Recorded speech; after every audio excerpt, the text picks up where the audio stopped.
All right, good evening, everyone. For those of you who would like to stand for the Pledge of Allegiance, let's stand now.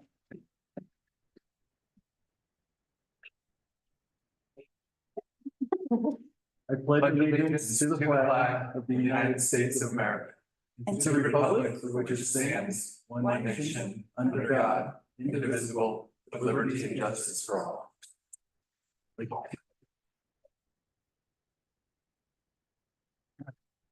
All right, we're looking good. We're broadcasting. Terrific. It is 7:01 p.m. and I'd like to call this regular meeting of the Silverton Board of Trustees to order. Roll call, please. Trustee Halverson. Here. Trustee Gardner. Here. Trustee Schnitker. Here. Trustee Wakefield. Here. Trustee George. Here. Mayor Pro Tem Harper. Here. Mayor Cranker is absent. Right on.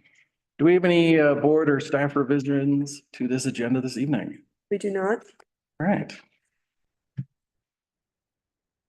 we have any public comment? Anyone? Nope.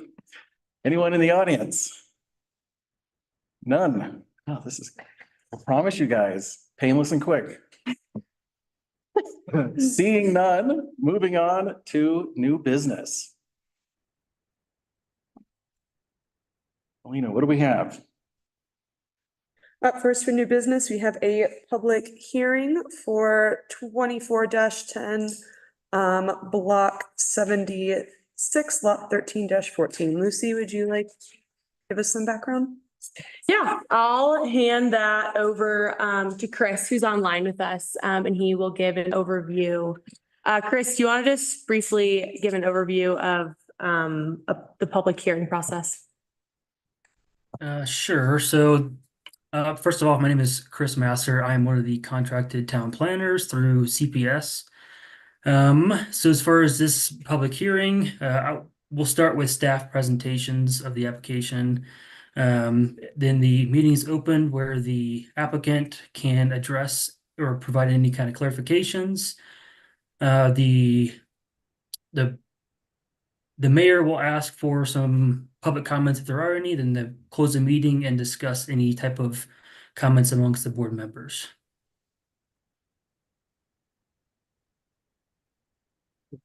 Thank you much.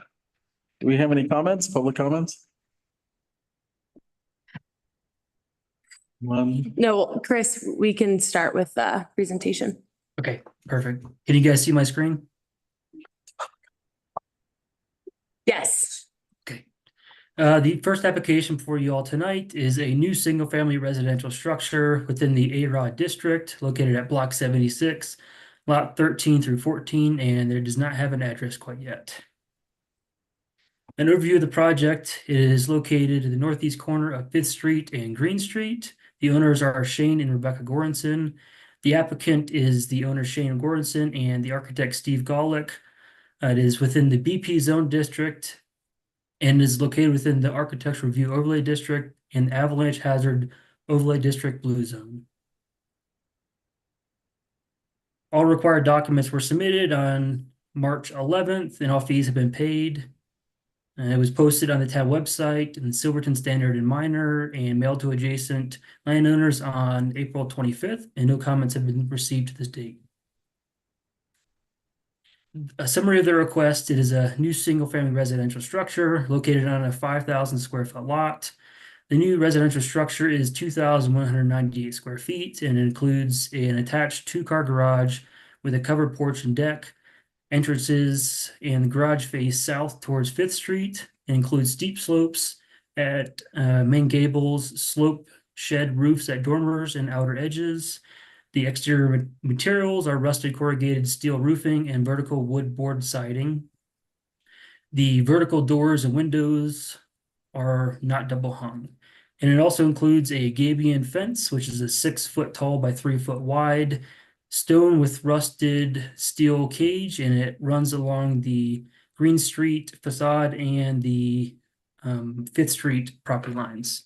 It is used as an avalanche runoff collection and deflection and will also be used to help alleviate noise from the adjacent Green Street.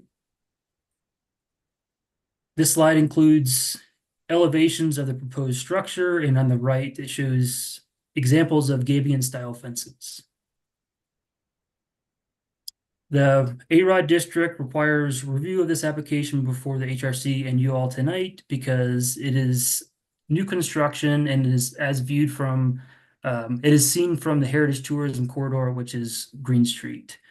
You all can all make site-specific conditions, including the site layout, site and building orientation, fencing, architectural, structural, mass, and scale design requirements for the purpose of compatibility with the existing structures. Staff did a site-specific condition analysis of the proposal as far as the site layout and site building orientation. The existing residential structures adjacent to the subject site face Green Street, and this structure does not. The HRC reviewed the proposed site layout and building orientation and did not find a site-specific condition necessary. Should the board believe the structure should face Green Street to match adjacent structures, a condition should be added to the approval. The fencing is also underneath the jurisdiction of the HRC and board trustees. The proposed Gabion fencing is included to address noise from adjacent Green Street and provide avalanche collection and diversion. Staff does not have any site-specific recommendations for the fencing. And finally, the architectural, structural, mass, and scale design requirements for the purpose of compatibility with the existing structure. Staff does not have any site-specific conditions regarding these elements. The Historic Review Committee reviewed the application at their meeting on May 14th. And they voted unanimously to recommend approval of the A-Rod application for a new single-family residential structure and accessory fence located at Block 76, Lot 13 through 14, as presented, finding the A-Rod application is in conformance with Section 1646 of the Silverton Municipal Code. Staff finds the applicant has submitted all required materials within the time frame required, and all other materials comply with the conditions of Section 1646 of the Silverton Municipal Code. Staff therefore recommends approval of the A-Rod application for a new single-family residential structure located at Block 76, Lot 13 through 14, as presented. However, this is a decision for the Board of Trustees to make, and the Board of Trustees may choose to approve or deny the A-Rod application based on the testimony and evidence it hears. Sample motions are included on the next slide for your convenience only, and it's also located within your packets. They do not limit the evidence the Board of Trustees can rely on for the decisions. And here are the sample motions. My presentation is over regarding this application, so the applicant may be addressed by the board, followed by the meeting being open to the public for public input, closing the public hearing, and then Board of Trustees may discuss and ask any questions to staff or to the applicant and make a motion on the vote.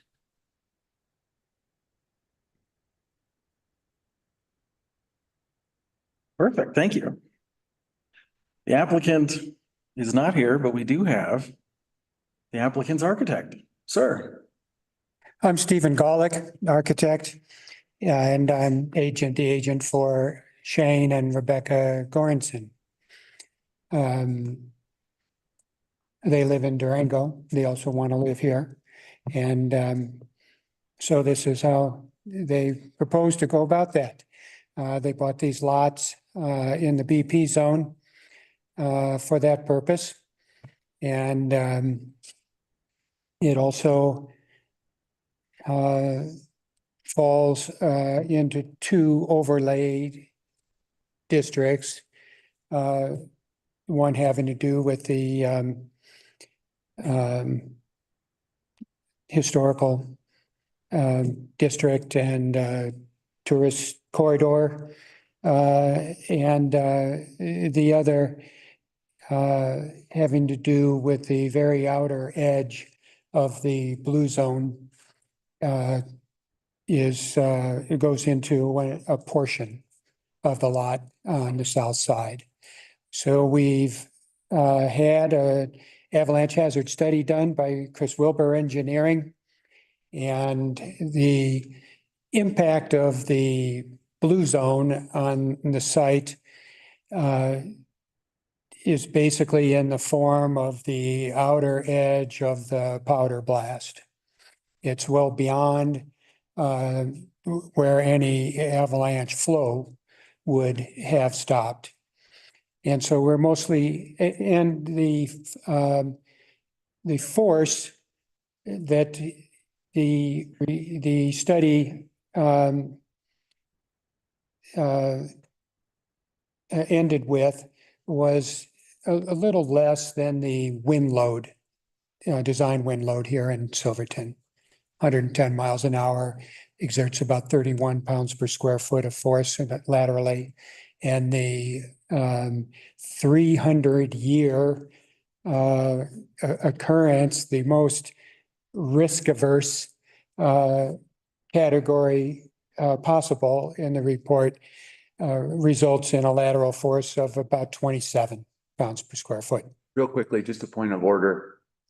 Is the first application for the A-Rod, and then we have to go through this a second time for the second motion, or can we do it all at once? And, because I don't know. We have to go through two separate public hearings. So this public hearing is only regarding the A-Rod I application. just didn't want you to have to repeat in case there were other questions. I just might have to do it twice. Yes, thank you. Well, then at this point, it has more to do with the design of the structure aesthetically. And we were, the Gorensons and I, very sensitive from the start about the visibility of this site on the entrance to town. I mean, after you see the Welcome Center on the right-hand side as you come into town, this will be the first thing you see on the left-hand side. The lots across Fifth Street are truncated into little triangles. And so there really isn't anything that'll be built, is possible to build across the street from, across Fifth Street from this. So that facade and that faces Fifth Street is most frontal to the approach that people take as they enter town on Green Street. So that's where we've located the entrance and the longest facade of the building. The scale of the building is intended to step down to a lower level adjacent to Green Street so that it's comes close to matching the height of the other 1.5-story houses that were built there along Green Street. We don't reach a 2-story until the other end of the lot, which is up against the alley. So and we also have a form that is 2 predominant gables, steep-roofed gables with dormers and bays, and including an angle bay on the Green Street side to again relate to the neighbors along Green Street.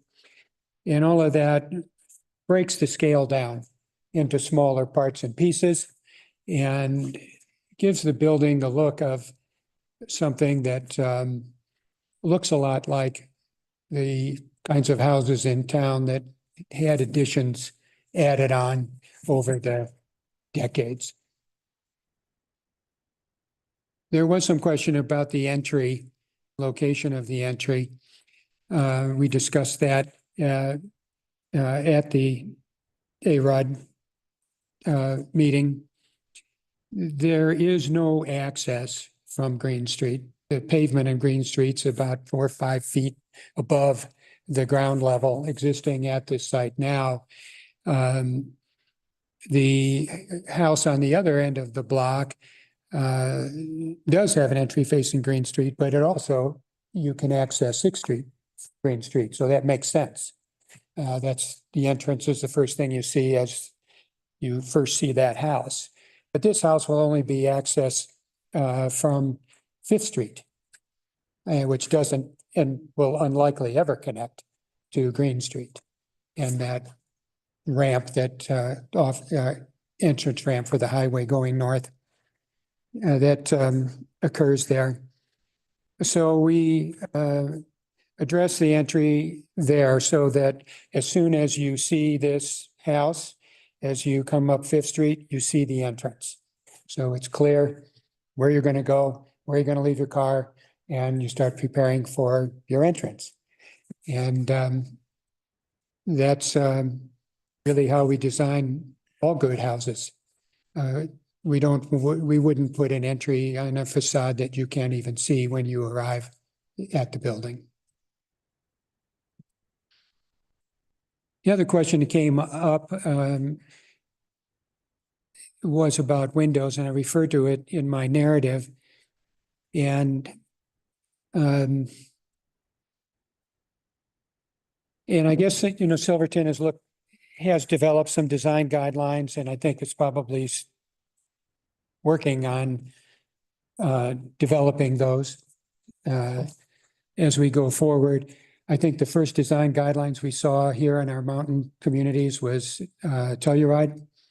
And initially, it did something like call out all of the features of the existing historic buildings and houses in town.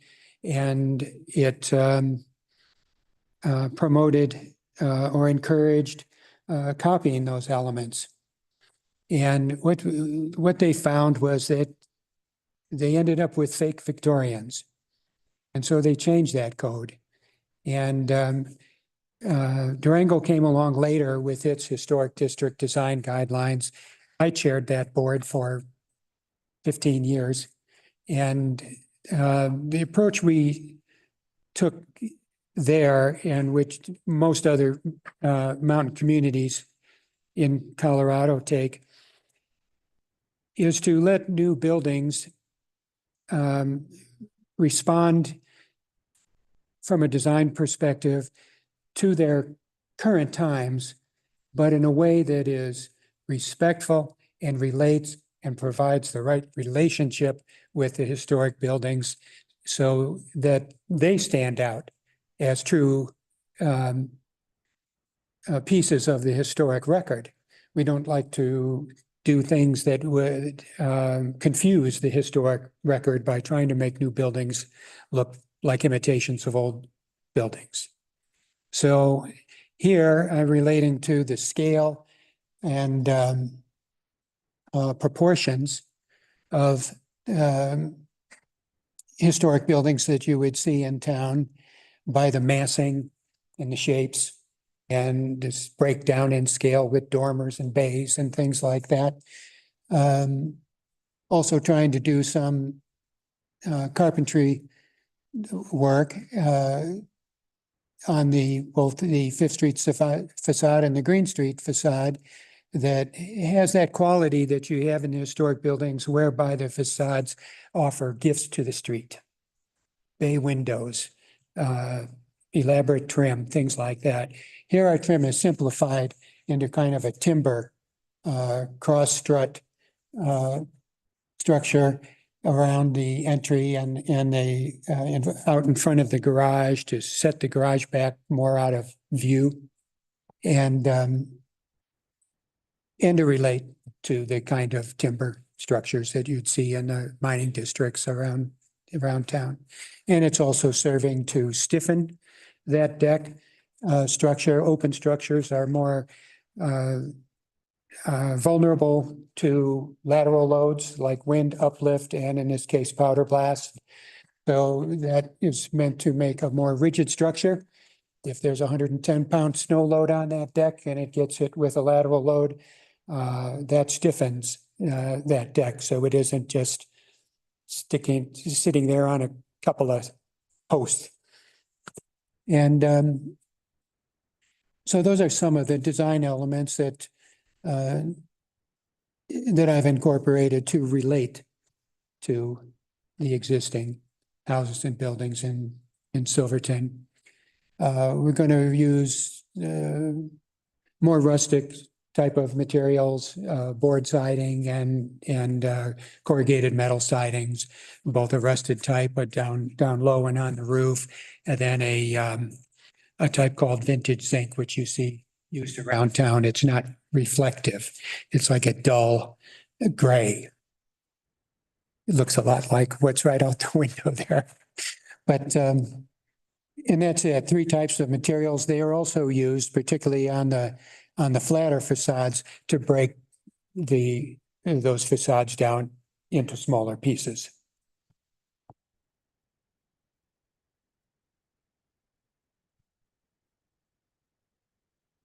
Okay, awesome. All right. Well, following procedure, we ask for public comment. Looks pretty sparse out there. First or the public? We can do that right now. Yeah. And then, I don't see any online comments. Oh, now we will go to trustee comments and questions. Amy's up. So the bay window is facing Green Street? Yes. Yeah. I mean, I don't have a problem with the entrance being on the side, not facing Green Street, especially if it's more structurally sound. I do appreciate those bay windows on Green Street, all the work that you put into this as well. And just reading through this again in the packet, I also appreciate how you guys are looking for local builders such as Nico Foster to complete this. I have a question for you on the interior. Yes. Above the garage, it appears that that could possibly be a rental unit. Well, that was Finish my question. I'm sorry. So are you planning on plumbing and wiring that for potential separate living quarters? You know, we haven't made that decision yet. We first proposed this as that being an apartment. And that's why the owners bought a lot in the BP zone, because it allows that. And that's what they wanted to do, is to have a separate, smaller apartment, because that's what Silverton needs, is places like that for local people who want to live and work here. And as we found out, it conflicted with the portions of the municipal code that relate to the blue zone. And even though the apartment isn't in the blue zone, it's in the other part of the lot that isn't in the blue zone.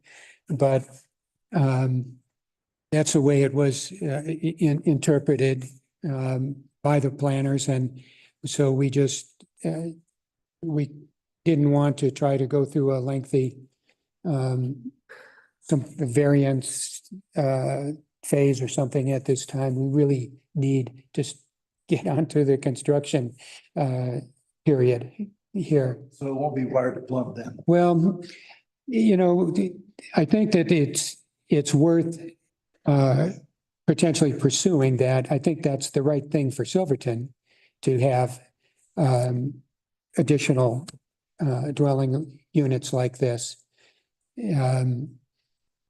But I think that will be another procedure to attempt that. I think that would be, It's not a deal killer, no, I think way or the other. procedure though, because It's multiple, although that's a great question, that's not tonight's question. tonight's question. But that's a good question. Anybody else? From the committee, is there any other discussion? I can't remember who sits on that, I'm sorry. Historical committee. Rod. I have my paper right here. Oh, I, luckily for me, filled in for Carl. Thank you for that. We did have a hearty discussion, and we went into specifics that were specifically limited to the A-Rod, which not interiors, which is about, we discussed the fence, although that was a question about that. It was approved unanimous. And when, I feel like this is the third or fourth time I've seen your Yes. even during our planning commission. Yeah. And you were there for that. We discussed this at length and it was approved there as well. great. I don't have specifics. That's What I do recommend is everyone go and watch the tape. Anyone? No, I'm gonna have some questions on the next segment, but on this one, I think it looked really good. I appreciate your care to knowing that it's the first thing you'll see in town. And And we, the wall, I think, came up, even the planning commission. But I think it'll be interesting. I think it'll look good. The other first thing you see is the gas station. I did that one too.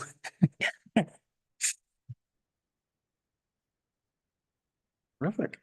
Seeing no more discussion. Someone like to make a motion?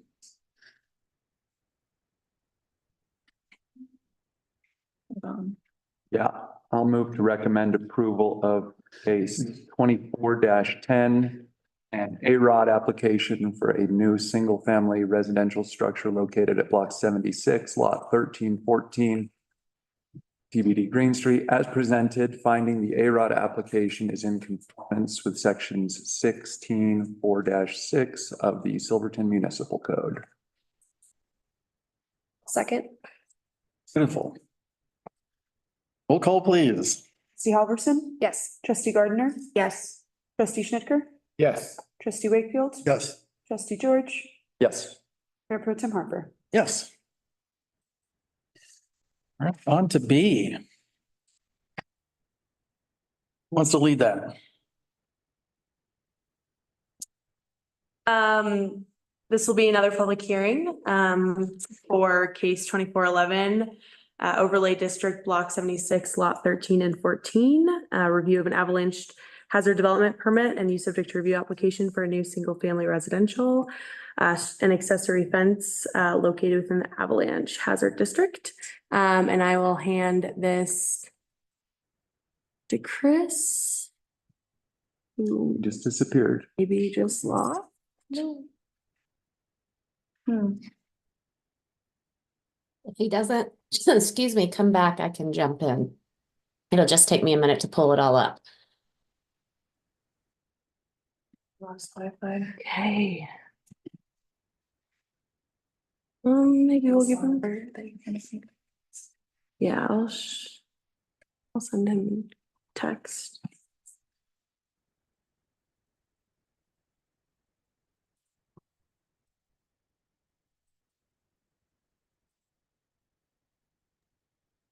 We could jump to mine, or I can continue to try to open his. Yeah, would the board be open to jumping to item D while we wait for Chris to jump back on? Is this the, Animus. oh no, this is the Anvil. the Anvil subdivision rezoning? Yes. Oh, I think so. I'm fine with that. Yeah. Sheila, you good with that? I'm good with it. All right, then we'll move to item D, which is emergency ordinance 2024-09, an ordinance of the town of Silverton for an amendment to the official zoning map for the properties described in Exhibit A to R2 multiple family residential limited overlay district and adoption of the planned unit development guide. And we will have Sheila Booth presenting. All right. Well, let me see if I can get it there. It's going now. Okay. So this is the Anvil subdivision that was recently annexed into the town. It's north of US Highway 50, south of Shrine Road. The applicant is the town of Silverton, and there are various ownerships in this area. The zoning district in the county was zoning Mountain Zone District, and it's the Town County of Mutual Interest Overlay District. Within the town of Silverton, there is no overlay that would be applied at this time. Application public notice. The application is a request by the town of Silverton to apply the multiple family residential district R2 limited overlay R2L to the recently annexed property known as Anvil Mountain subdivision, including the planned unit development and the planned unit development guide. Property was posted on the website May 2nd in the Silverton Standard and Minor on May 2nd. No public comments have been received to date. The town of Silverton annexed the Anvil Mountain subdivision in two separate acts, Ordinance 2024-05 on March 25th and 2024-06 on March 27th. The Anvil Mountain subdivision annexation covers 11.73 acres, includes 35 residential lots and dedicated areas of open space. Access to the subdivision is taken from 5th Street. The applicable regulations for this, the Colorado revised statutes, the town must apply zoning to annexed lands within 90 days of annexation. In section 15-130 of the Silverton Municipal Code, the Planning Commission shall review the zoning request at a public hearing, submit a written recommendation to the Board of Trustees. And section 16-140 of the Silverton Municipal Code requires the Planning Commission to make a recommendation to the board on changes or amendments to the official use district back. And the board must make a favorable vote for any amendment, supplement, or change or modification. The recommendation from staff is the R2L. After we reviewed the existing structures, the county approval documents, we realized there's really no standard zone district that fits everything 100%. The R2 zone district is the closest to the existing conditions and regulations. So we looked at that and then went with the planned unit development or PUD option that is allowed within the limited overlay district. That would allow us to apply flexible regulations within the R2 district. So the limited overlay PUD zoning will include a development guide. That will be the regulatory document for this property. It will identify specific deviations from the R2 base zone district. And then where the development guide is silent, everything else will fall under the Silverton Municipal Code as it exists now, or it may be amended. So what we did was we did a comparison table for you. The middle column is what is currently required in the R2 zone district. And then the far column is what would be applied within the PUD guideline or development guide. And that would be the document that regulates this property. So lot area, maximum lot area, lot coverage, front setbacks, rear setbacks, almost all of them had a slight deviation except for minimum floor area. But they were all, just like I said, they all came from the existing approvals within the county. So we wanted to try to find something that wouldn't create non-conforming structures with those that were already built, and that would allow more of a seamless development to move forward as we start to pull more permits in that area. So this exhibit right here, we have our land use and planning areas. So within that table, you saw P1, P2, P3. Basically, when a development comes in, we're going to look at where it lies within this land use planning area. If it lies within planning area 2, we then go to the development guide and we follow those standards there. And again, if there's something that they're doing that it's silent, then we'll go back to the Silverton Code and then those regulations would apply.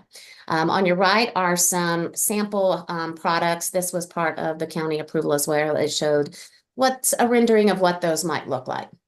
Within the Compass Master Plan or the Future Land Use Framework map, this area was not included, but areas around it were shown as housing infill.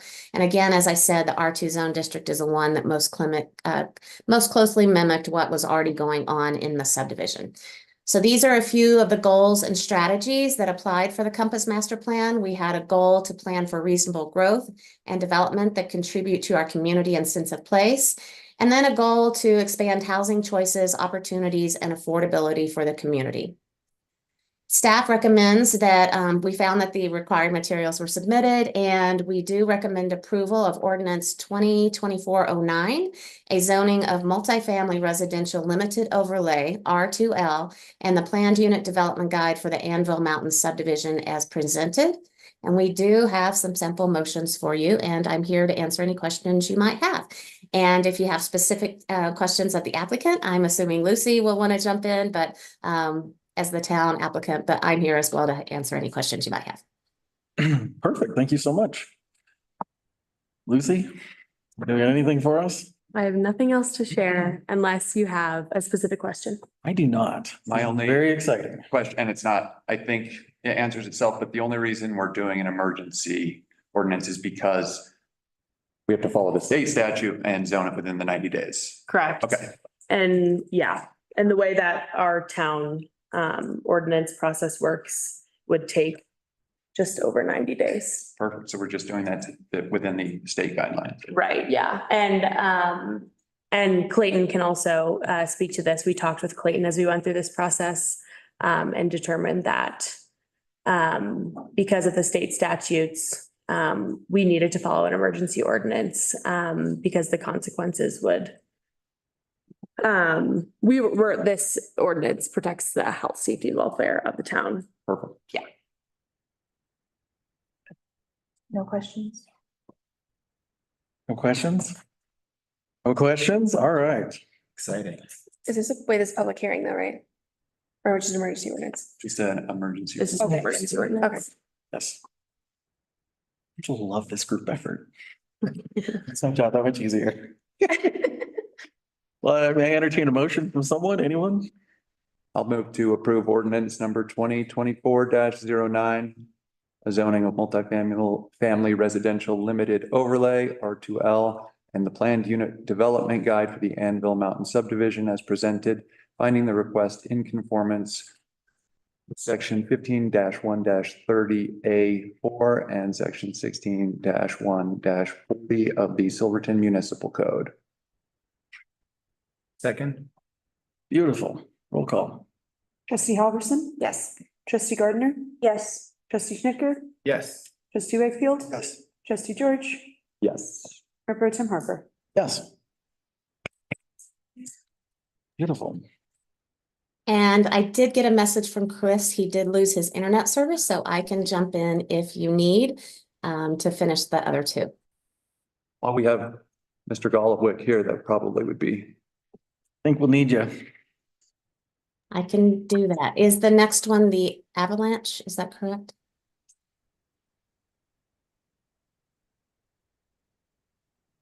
You want me to cue it up? Oh, yeah, keep going. Okay. Camera up.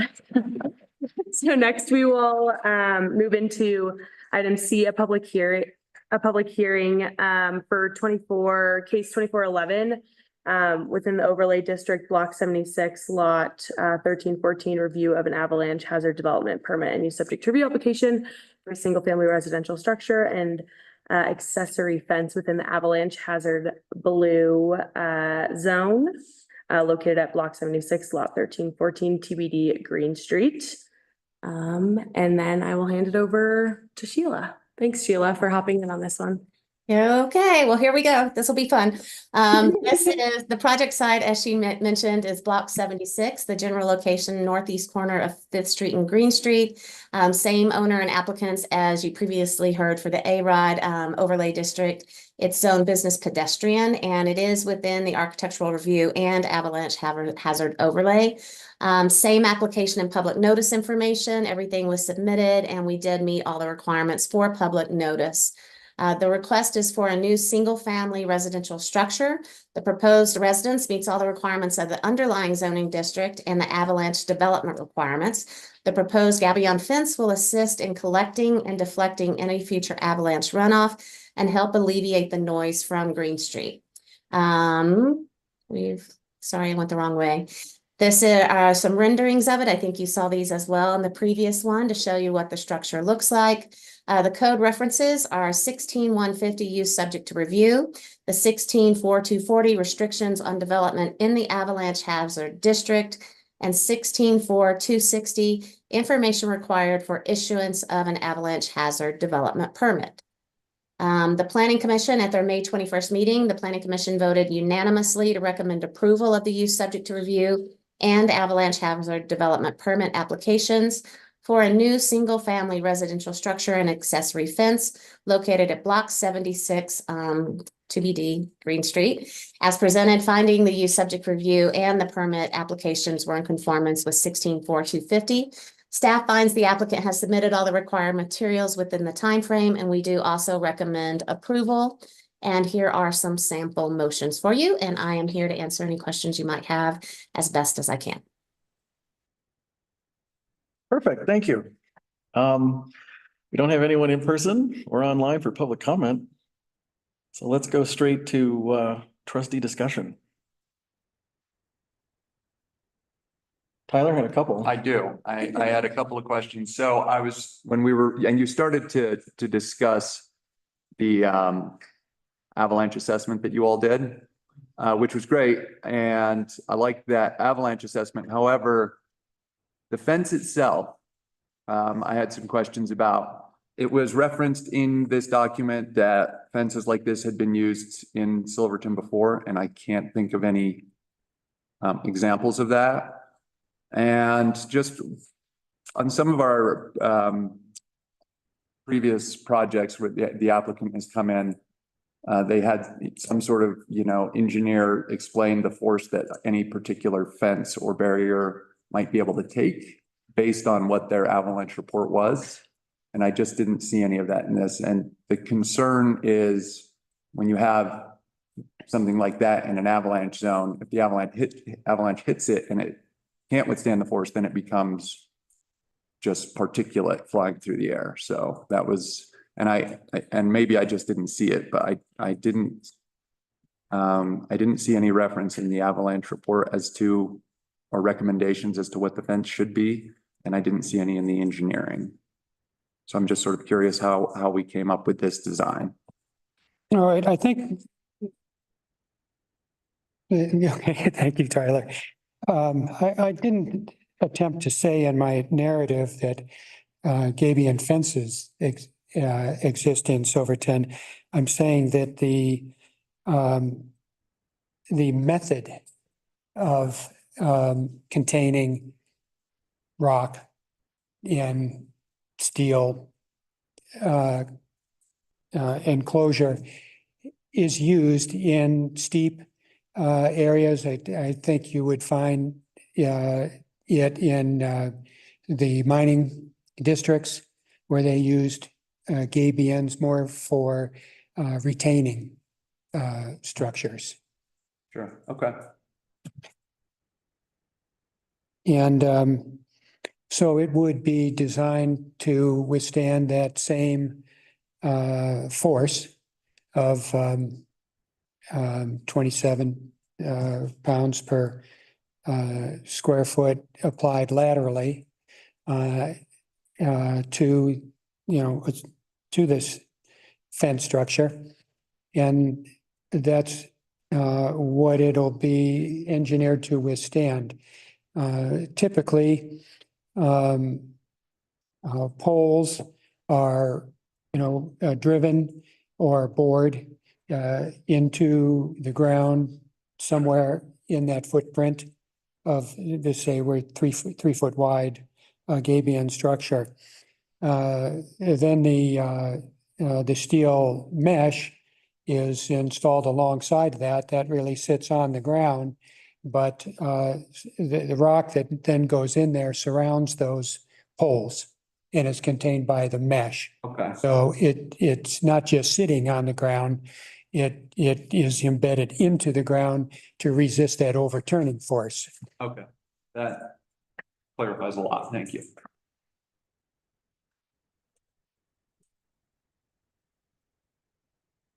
Anyone? For the planning commission, were there any specific concerns that came up about this public hearing?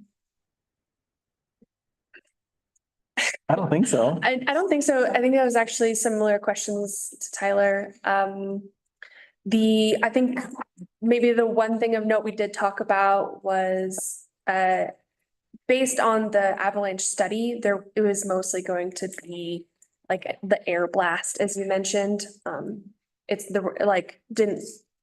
The blue zone is not necessarily debris hitting town. So I think that's why you mentioned wind forces earlier, because that was more relevant to what the blue zone would experience if the Idaho ran, if I'm correct. Yes, and that kind of powder blast is in the report described as directional, heading northwest, but also kind of swirly.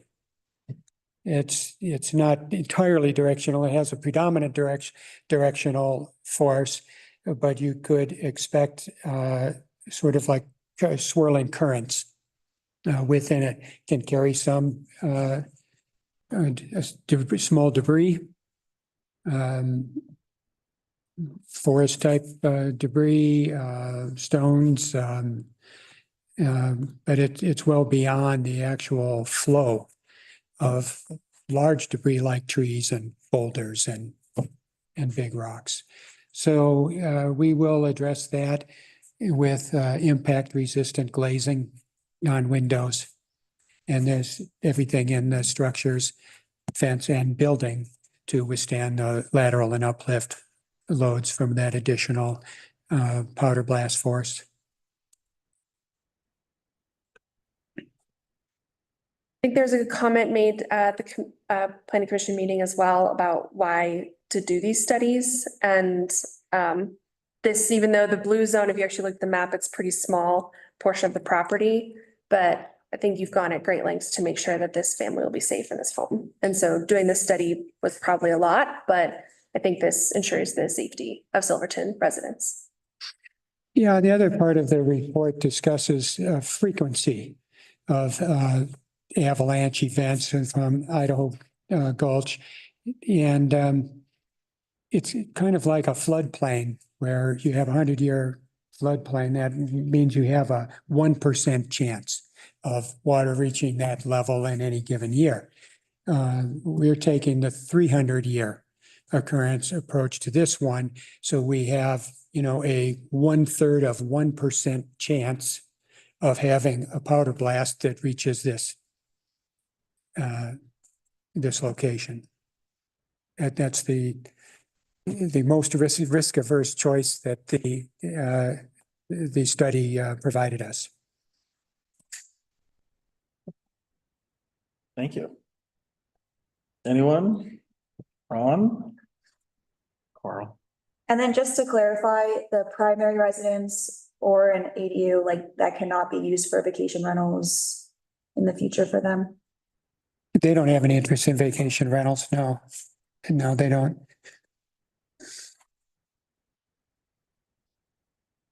So no more questions regarding the fence. All right, may I get a motion? I move to approve case 24-11, the use subject to review and avalanche hazard development permit applications for a new single-family residential structure, an accessory fence located at block 76, lot 13 and 14, as presented, finding the use subject to review and avalanche development permit applications are in conformance with 16-4-250 of the SMC. A second. Beautiful. First and a second. Roll call, please. Trustee Halverson, Yes. trustee Gardner, Yes. trustee Schnitker, Yes. trustee Wakefield, Yes. trustee George, Yes. Mayor Pro Tem Harper. Yes. All right, moving right along. Thank you very much. Thank you. Thank Thank you very much for your time and the job you do. Really appreciate it. It's very important to this community. Thank you. I'm glad you didn't have a lot of argument. Thanks, Alec. Okay. Wait, Okay. sorry. Okay, now we will move to item 4C, a public hearing for case 412 PUD block 7 through 8, Animus Overlook, a review of the outline development plan for a proposed planned unit development or PUD located at block 7 and 8 of Blades Edition. And thank you, Sheila, for hopping on again. What I'm here for, I guess. Yes, you are.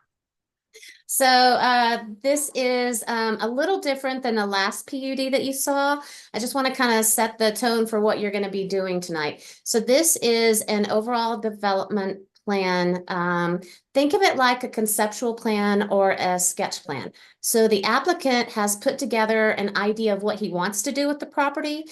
He's bringing that before you to get feedback.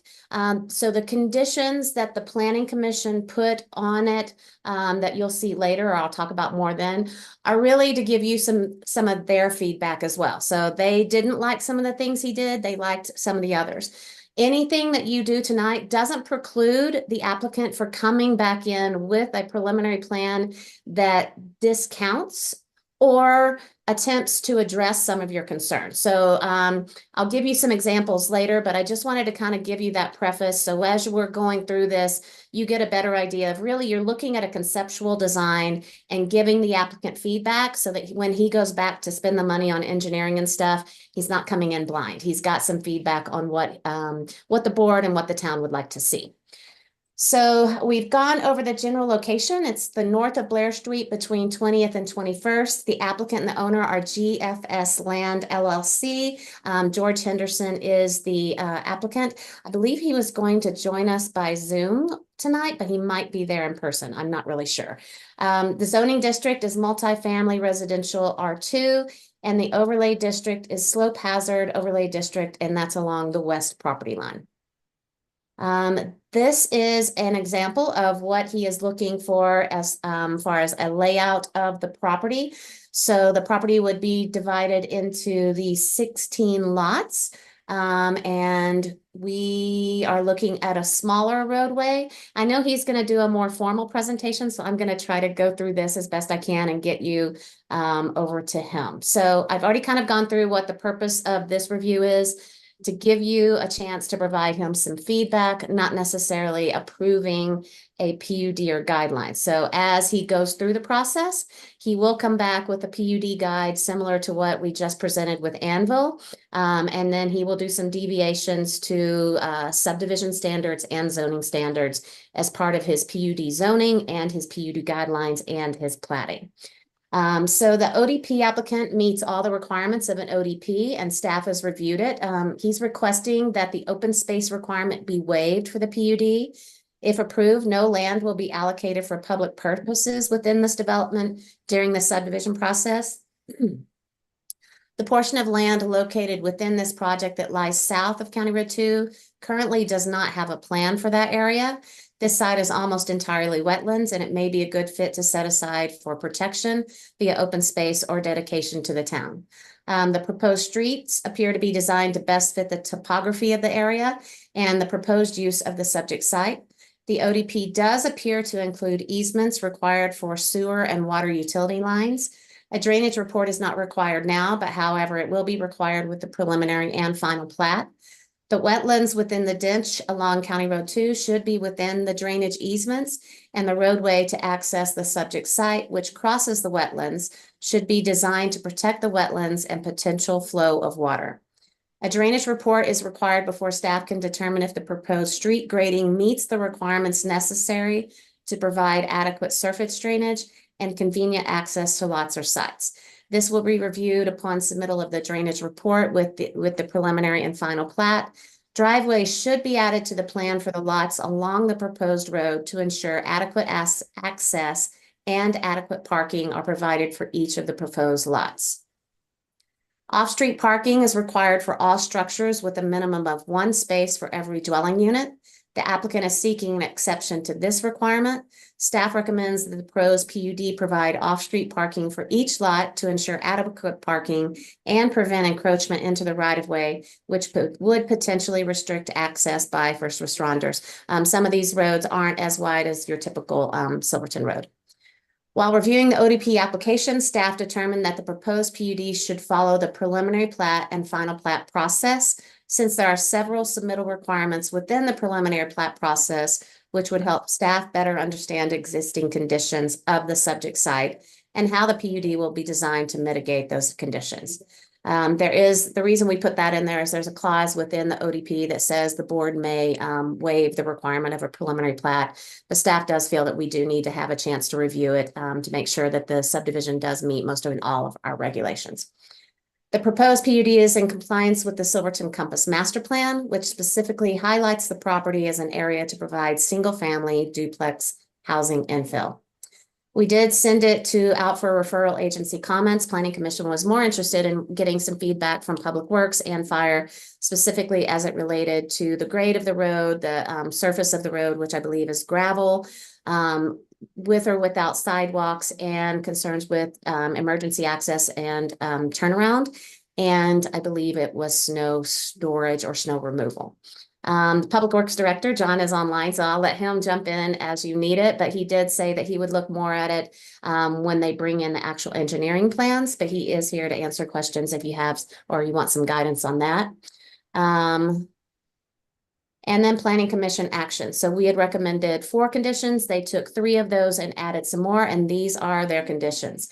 The development should be required to follow the preliminary plat requirements. It should be required to meet off-street parking requirements, required to follow the lighting requirements, and required to follow the sidewalk requirements. The Planning Commission also had some more discussion that didn't result in conditions, but we wanted to kind of fill you in on some of their other concerns or things they talked about. The removal of the open space requirement, the hammerhead turnaround instead of a circular turnaround, snow storage, the use of gravel instead of paving, reduced street width, increased street grade greater than 8%, and the inclusion of deed restricted lots to provide the town with more affordable housing options. Again, these were just things that they talked about more in depth during their discussion, but didn't result in any action or conditions. So staff recommendation is the only difference in this one is that we had the added fifth one with the open space that we do think that that should be included. Again, this is your decision, and we would be looking for some kind of motion tonight just to document what your recommendations are so that the applicant has clear guidance when he's going back and moving forward with this development. So I'm here. I know John is here as well, and Lucy, and we're ready to answer questions as best we can. Perfect. Thank you. John, do you have anything before we hear from the applicant? No, I would just reiterate that the engineering piece of this is definitely pre-draft, really. It's conceptual. So if they do get to an engineering phase, it'll be a rigorous review, just like any other. And we're also moving towards including the fire department earlier in the process. I did send this to the fire department last week. So between Public Works, engineering, and the fire department, we'll definitely have more recommendations about what the actual final site plan would look like, but we're not there yet. Perfect. Thanks, John. We do have the applicant, Mr. George Henderson, on. Would he like to speak? Yeah, can you promote him to panelist?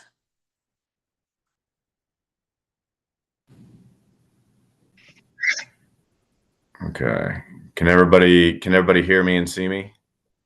Yes, We can hear you. Hear you. welcome. Thank you, guys. Sorry, I'm not there in person. I tried to get out there today and there was some weather in Dallas, so my flight got canceled. But thanks all for taking the time to review the ODP, and I look forward to your feedback. Before I start, is there a way to share the presentation on while I'm talking, or? Can you promote him? Part of this process is him sharing a presentation. Perfect.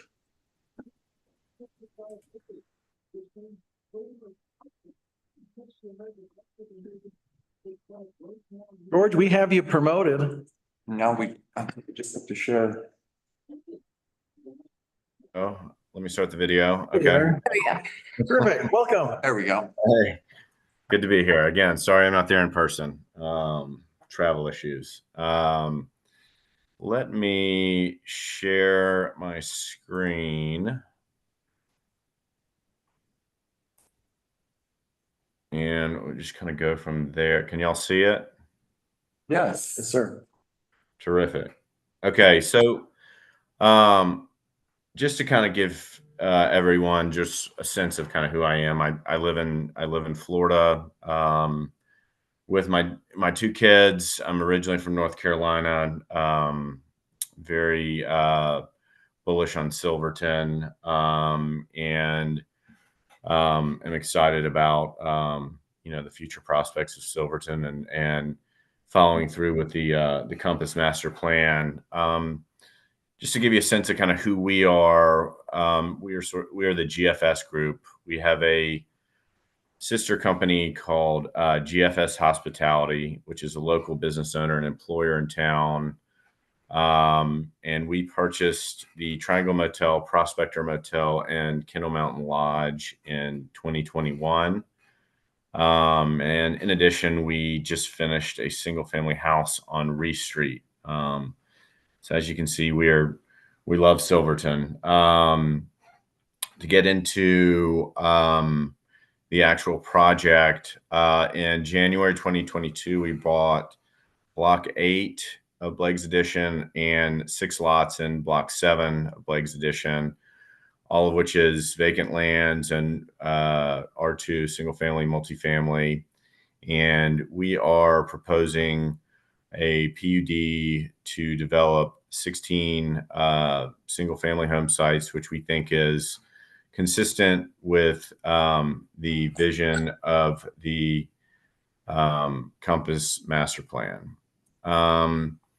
Just to let you guys know what we've done to date, we've had 2.5 years to kind of think about this. And so we've actually spent, a fair amount of investment kind of coming up with a site plan, which we think is consistent with the Compass Master Plan, as well as the contours and slopes of the land on that hillside. So we started out by engaging Tim Pasick of URA at Monadnock Mineral Services to do a survey. Dudley Ashwood put together a home site layout, street routing, preliminary utility access, and other preliminary development items. We engaged Troutner Geotech to do a geotech study,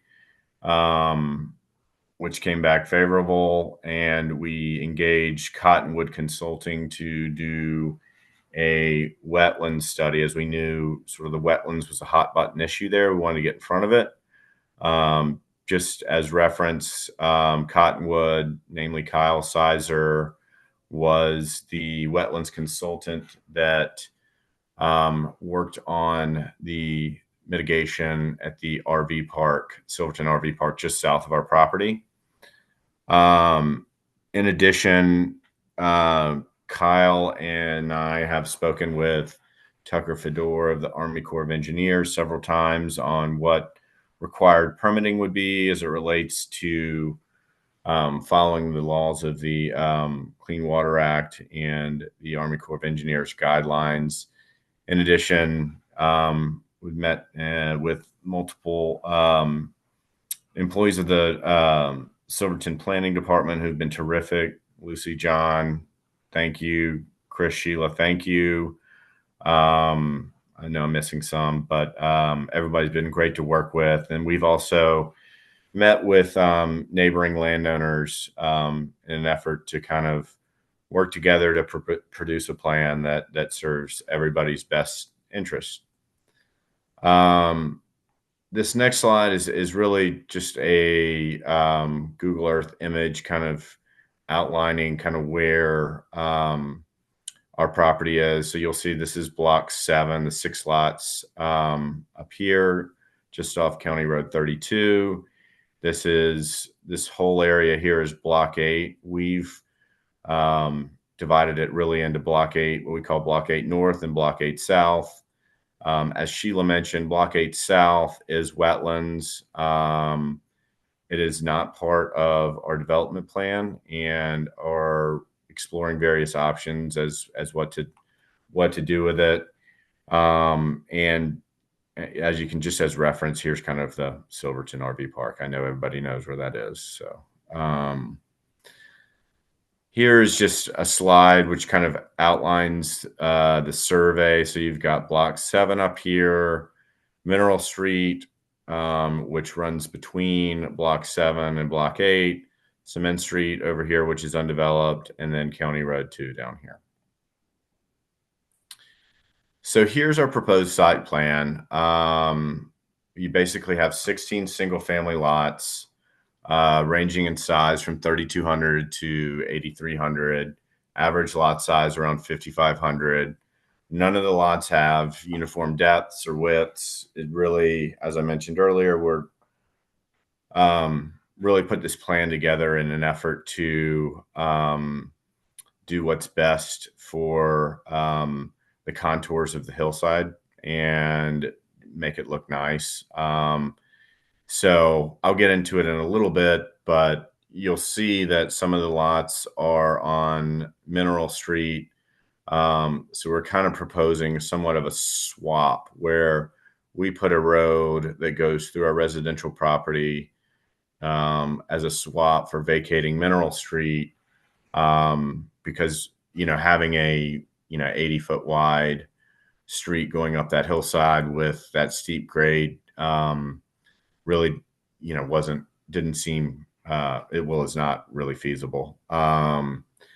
As mentioned in the packet, don't know what the finished lot pricings are going to be. Don't know what the finished lot housing sizes are going to be, subject to market conditions and final infrastructure costs. I will point out, I mean, some lots are bigger than others, so I do think that there will be a mix of product type there. But again, this was really just a way to create, come up with a creative way to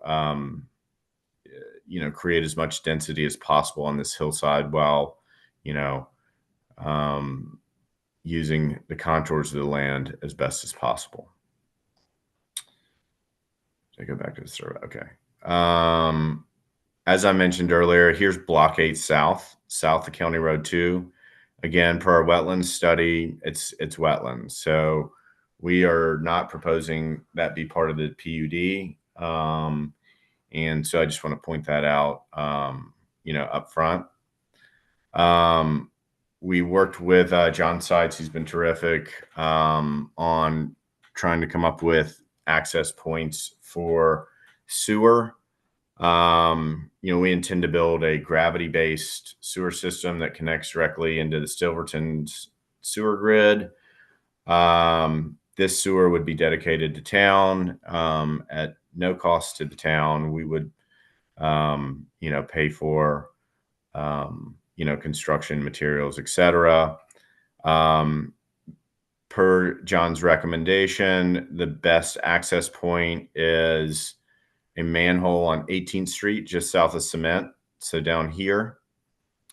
And last bullet point, we, as Sheila mentioned, these are all very preliminary, and John mentioned, these are very preliminary plans.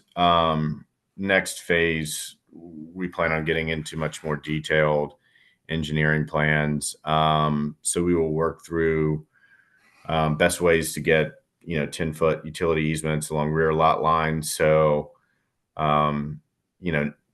neighboring landowners can tap into it, and which will continue to kind of promote growth.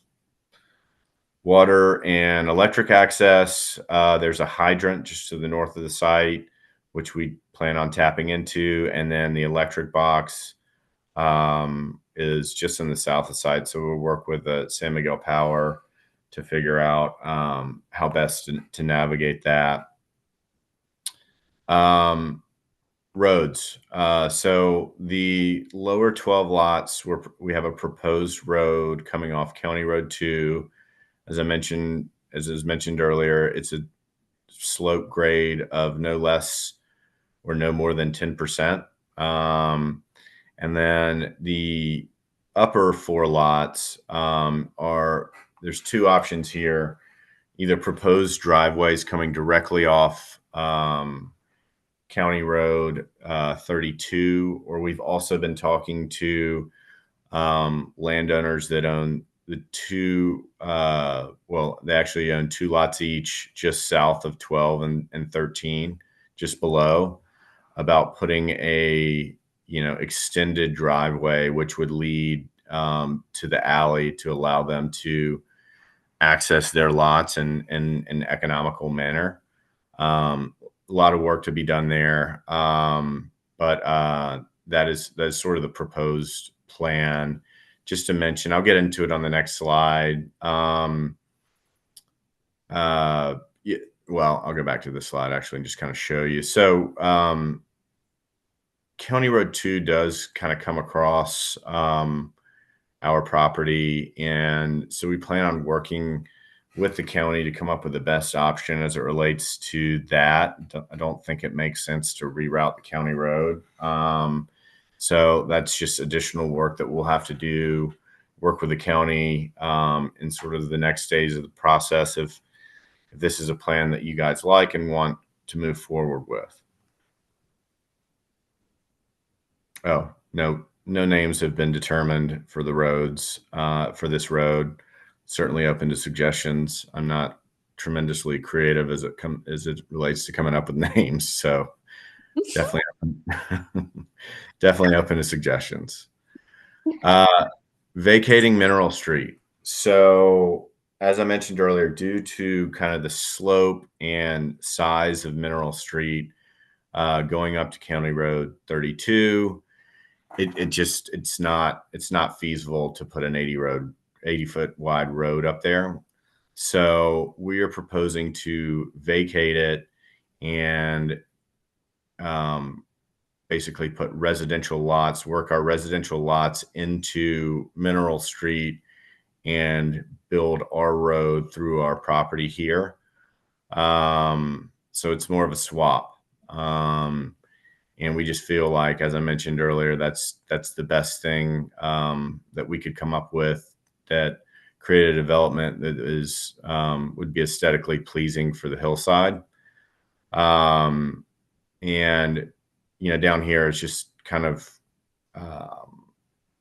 the section of the municipal code, which I'll read. Just a landowner may make an application to vacate any plat of record or portion thereof, provided the plat is a legal plat of record and its vacation will not interfere with development or deny access via public right-of-way to adjoining properties, utility service, or other improvements, and will not be contrary to the Silverton San Juan County Comprehensive Plan, which we believe that our development would meet all those requirements. One last thing to point out on the slide is you'll see in vacating Mineral Street, in vacating streets in general, half the street goes to landowner on one side, half goes to the other side. So this top portion of Mineral Street would basically go to us.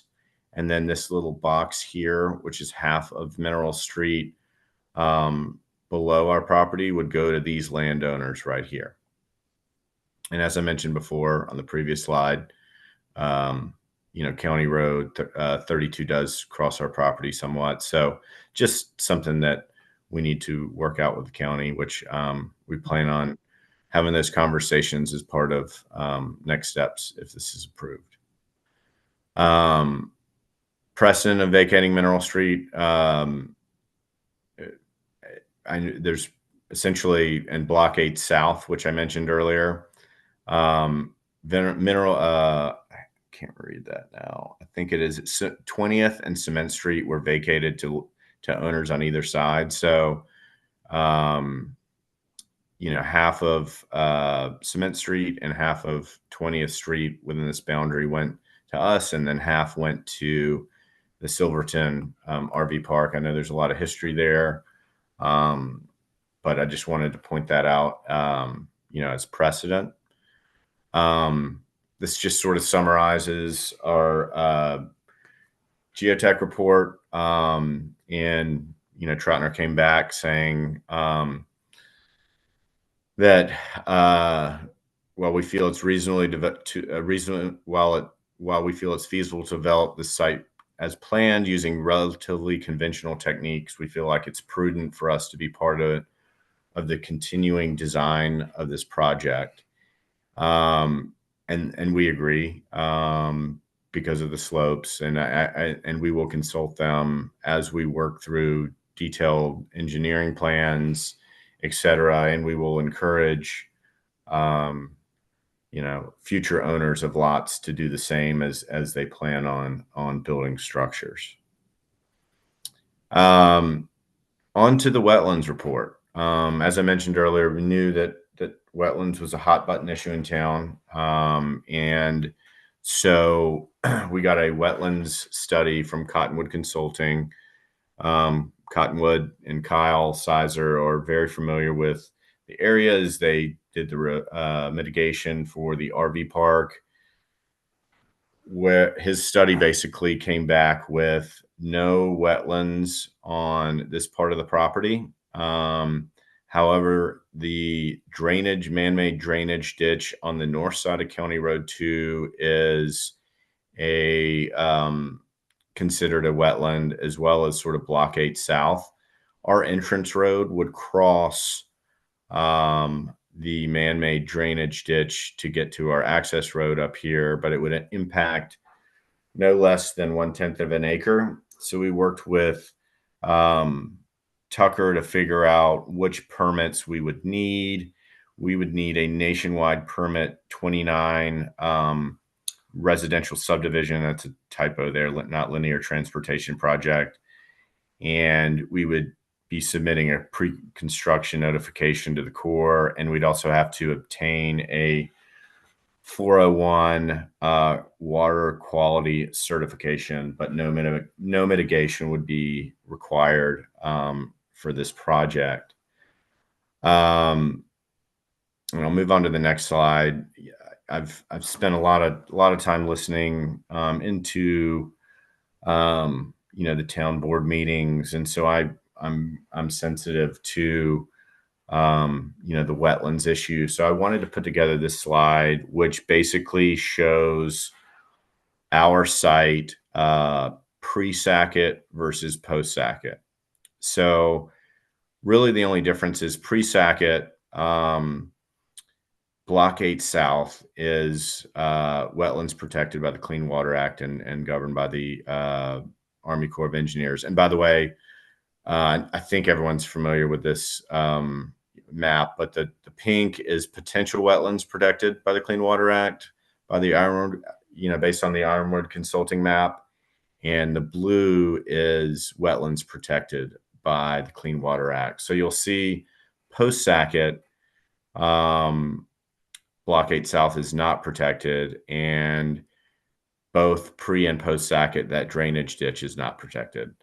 Now, based on my conversations with our wetlands consultant and the Army Corps of Engineers, you are allowed to basically either ask the Army Corps of Engineers to come up and give a determination of whether your property is wetlands, or do a study and deem potential wetlands. So what we've decided to do is deem the drainage ditch as jurisdictional wetlands and follow the jurisdictional wetlands guidelines. So we'll be working with the Army Corps of Engineers and following the letter of the law of the Clean Water Act.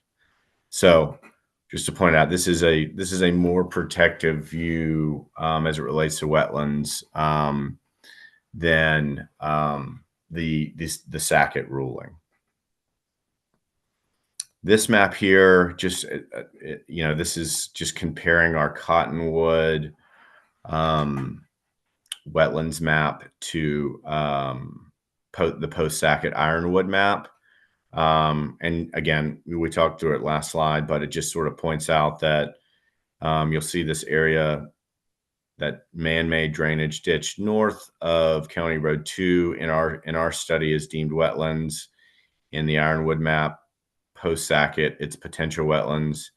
We plan on deeming it wetlands and following law of the Army Corps of Engineers. So potential benefits to town. You'll see our sites over here. We feel like what we've put together is consistent with the Compass Master Plan. Provides additional lots to help with density, and as the town of Silverton strives to become a year-round economy.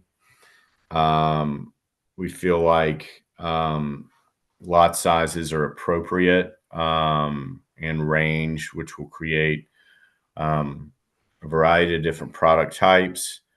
We plan on putting a significant amount of infrastructure in at no cost to the town, which will open up this side of town as well as sort of allow other neighboring property owners to tap into and utilize this infrastructure that we put in place.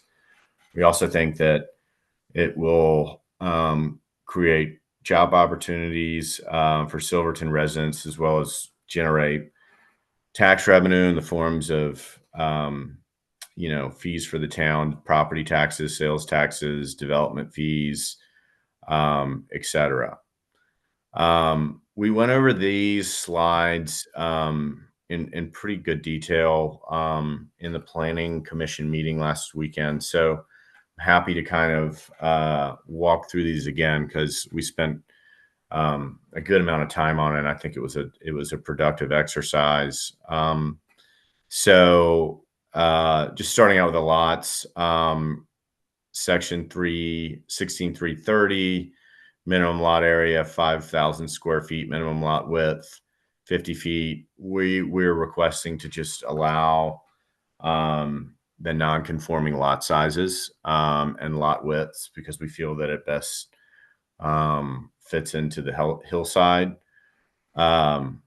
This second point is actually kind of a moot point because our road is not 600 feet. So I'll just skip over that one.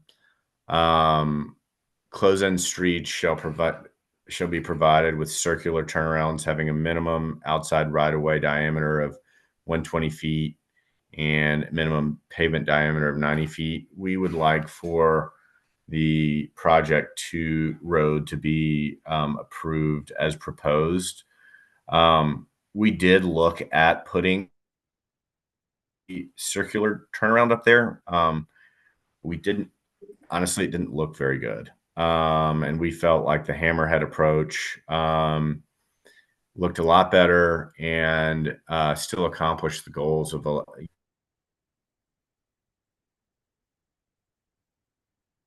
Oh, man.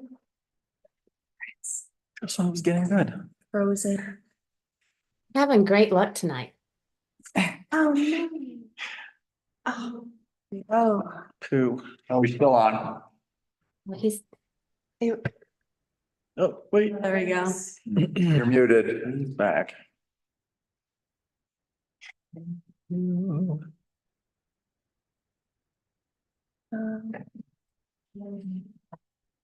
George, you are muted right now.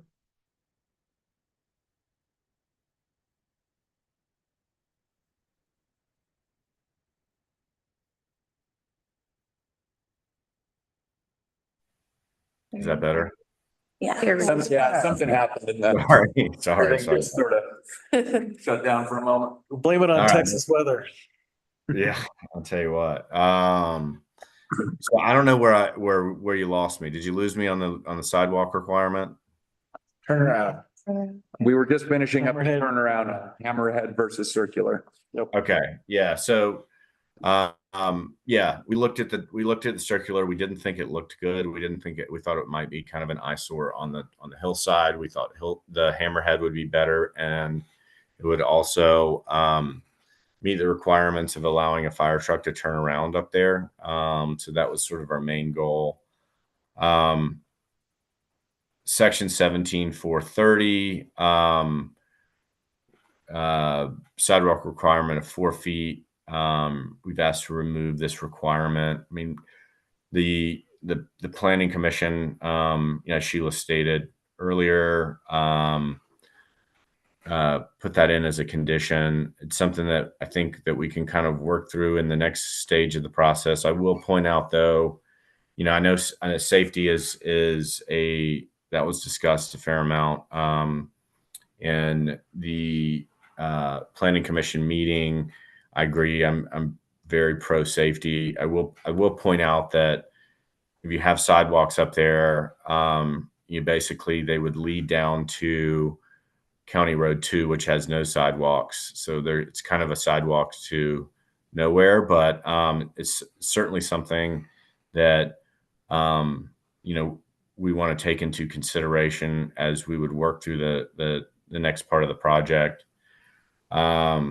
local right of way required to be 80 feet. We would ask that to be 40 feet. Local pavement width required is 36 feet.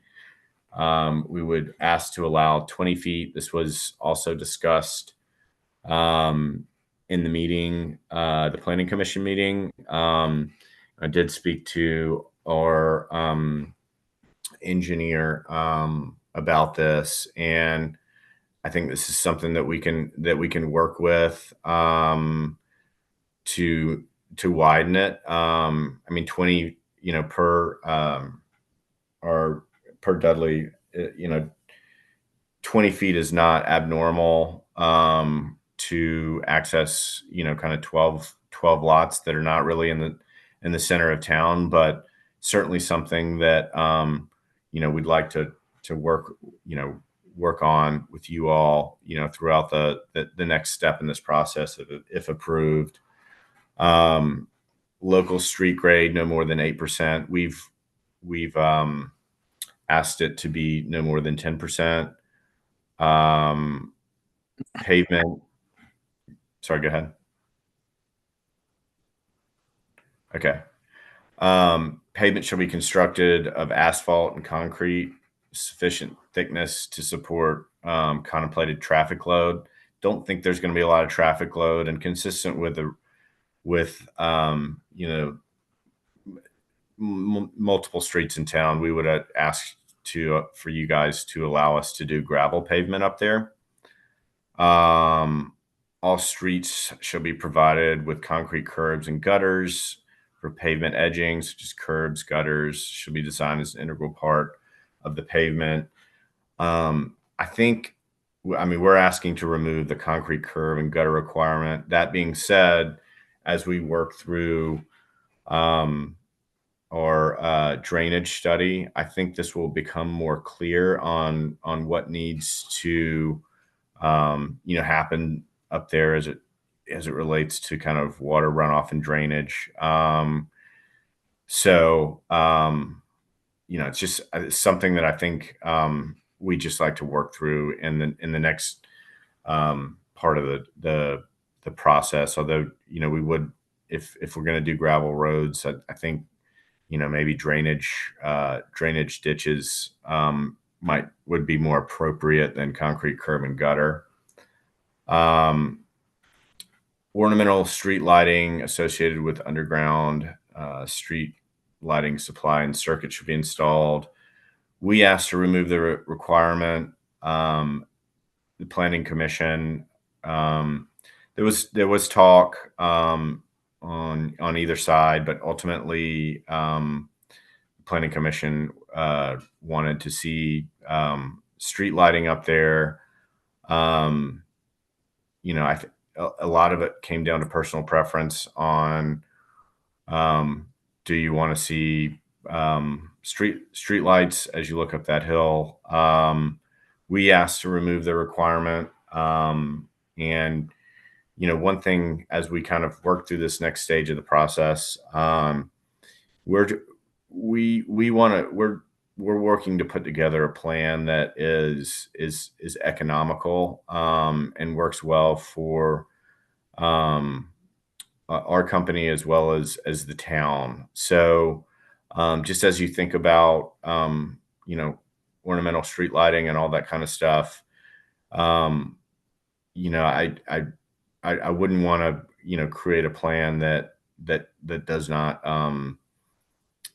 pencil or is not economical for us. But it's certainly something that we appreciated the feedback, and certainly something we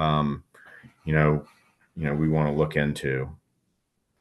Off-street parking, that was another condition from the planning commission. Also something that we want to look into. And then minimum common open space shall be 30% of gross acreage of the site. We're asking to remove that requirement. One of the conversations that did come up in the meeting with the planning commission, which I don't, some of those lots on the hillside where Mineral Street is right now, I think you're going to have a fair amount of open space on those lots already. It just won't be actual dedicated open space. Just due to the steepness of those slopes, I don't think the building envelopes are, going to come anywhere close to covering up the entire lot, or going at least to the required setbacks, which we need to kind of work on later. And then, we're requesting that to remove sort of the unified ownership of the site, as we'd like to, sell these lots to individual landowners. So that was sort of our exception requests.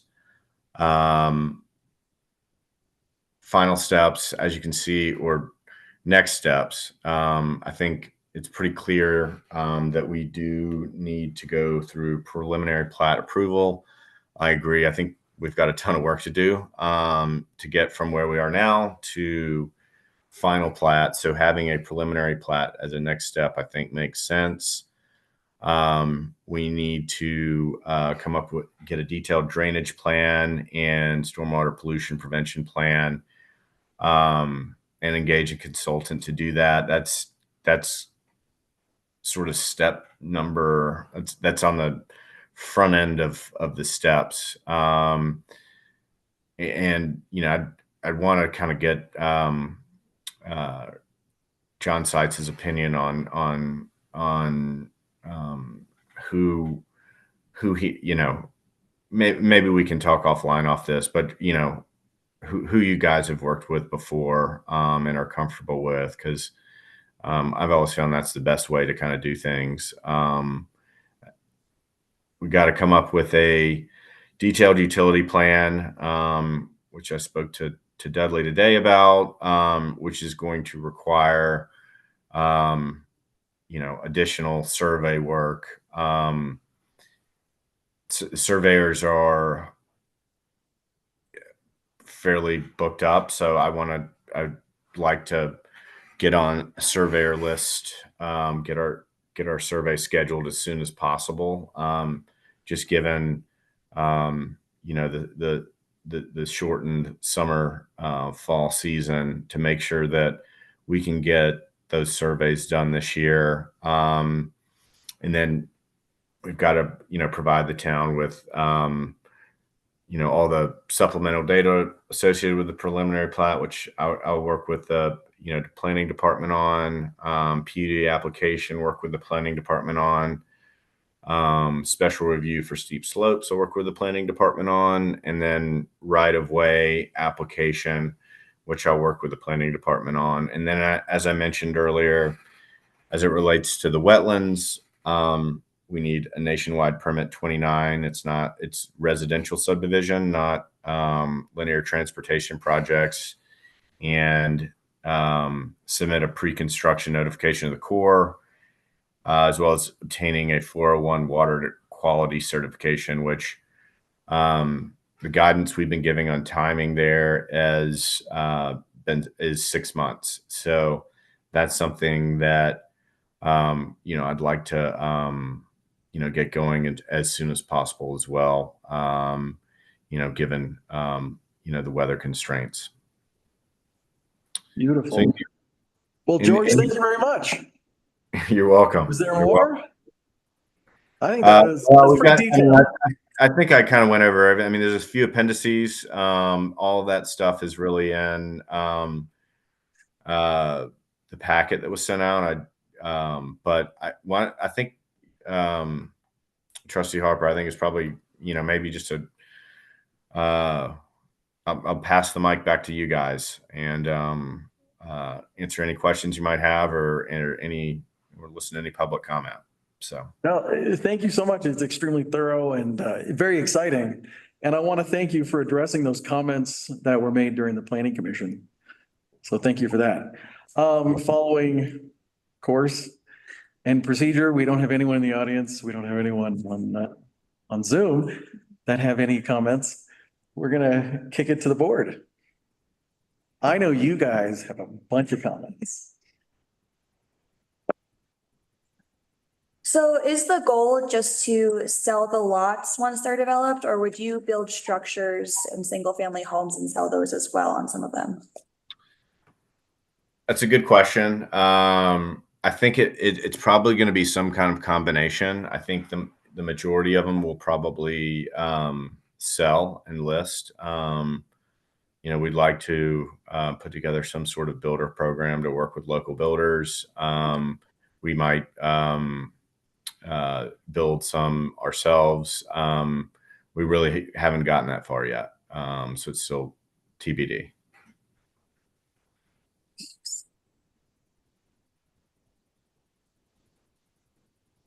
Anybody else? And. Go ahead.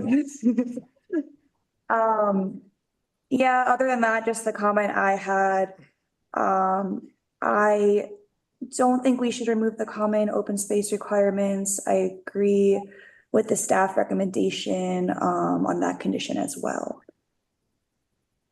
And I'm wondering what everyone else has to think about that one. Yeah, this is time. I agree with Amy on the open space. I also would like to see off-street parking. I think you have an opportunity to make an excellent subdivision up there. And I would like to see the paved streets back in along with curb and gutter and the lights. I think off-street is important. And I think really also from a logistics standpoint, if you're parking on the street and it snows and you've moved from an 8% to a 10% grade, I just don't know how the town's going to get up there to move snow. And, people are going to have to be out moving their cars every other night or every morning. And it also could become a little bit dangerous. So that might just be, I feel like that's a pretty big one for me. Also, I'd like to see the lots a little bigger on the ones that are 5,000 square feet.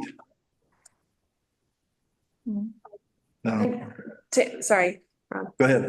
I was to say that, I think the open space requirement, a conversation had at the planning commission was around the actual envelope of the house. For some of the lots, it does, they can meet that 30% easily, but for those smaller lots, that'll be very challenging to build a house on that lot with a 30%.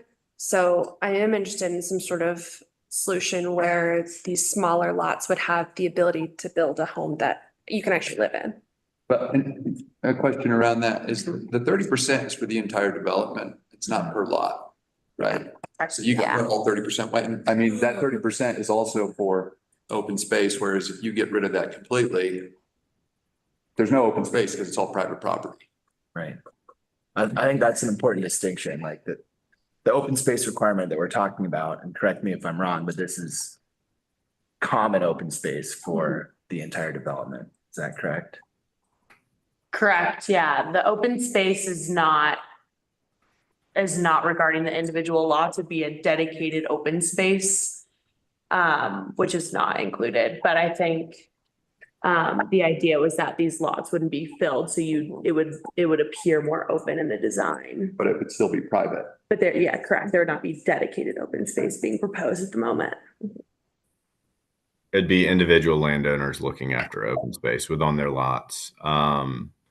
I will say something, just if I can, I don't know the procedure here, if I'm allowed to. Yeah, go for it. I will say, in sort of the spirit of density in the Compass Master Plan, I think 30% open space, in town might be a little bit counterproductive. That being said, I think we are open to having discussions on what to do with Block 8 South, which is wetlands. So that's something to keep in mind.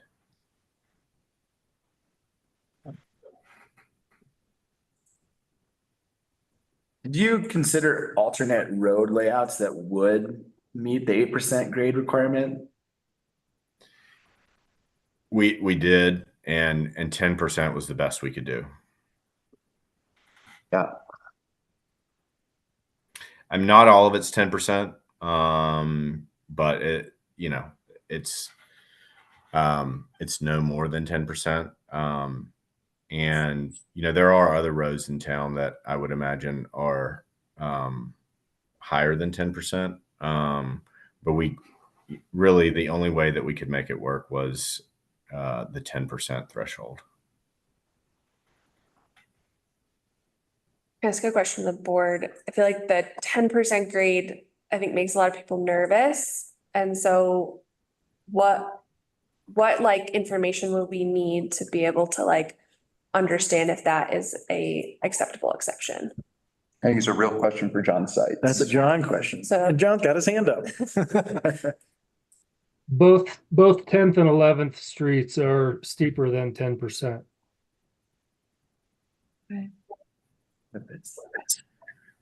Those are pretty, those can get pretty slick, pretty fast. They're steeper than 10%.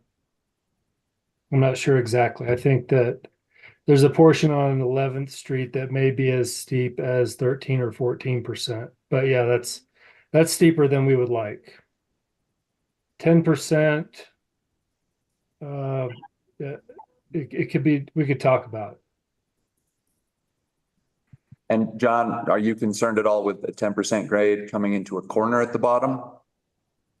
Because Yeah. I mean, that's the thing about 11th Street is it's at least straight, you know, people aren't trying That's to. right. Is it 10% at the bottom, George? John, I'd have to get back to you on that and defer. I would defer to Dudley. I'm not sure. I don't think it is, but I don't want to speak out of school here. I guess all I'm saying is that there may be a solution there from a design perspective that could be considered. Okay. My comment was with regards to safety when merging and line of sight from both directions. Knowing that you've got slope and you're coming into from gravel to asphalt right there. And just thinking winter and ice and whatnot. But if it's something that you all have already addressed and talked about. I think you're right too. And in the summer, people start picking up speed there pretty fast. Even though they shouldn't.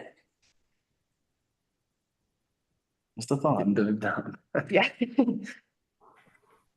That's good. That's good feedback. That's certainly something, you know, we can look into and assess and get back to you on. Okay. Lucy, do you have anything else for us? Comments? Okay. I do not. Got one other comment? Yep. About the closed-end streets, about the circular turnaround, you'd like to get rid of that and make it a hammerhead. I think for snow removal and safety reasons, we might be better looking at the circular turnaround.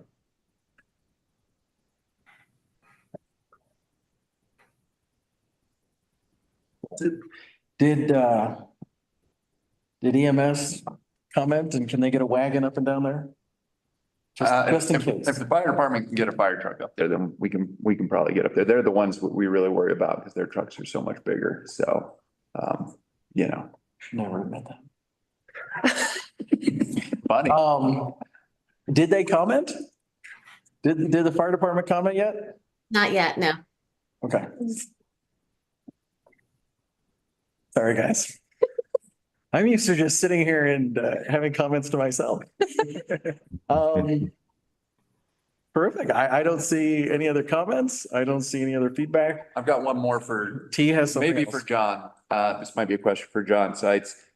Because I can't think of a time that we've done it, but is vacating that street and then, you know, letting them build the street on their property, is there precedent for that?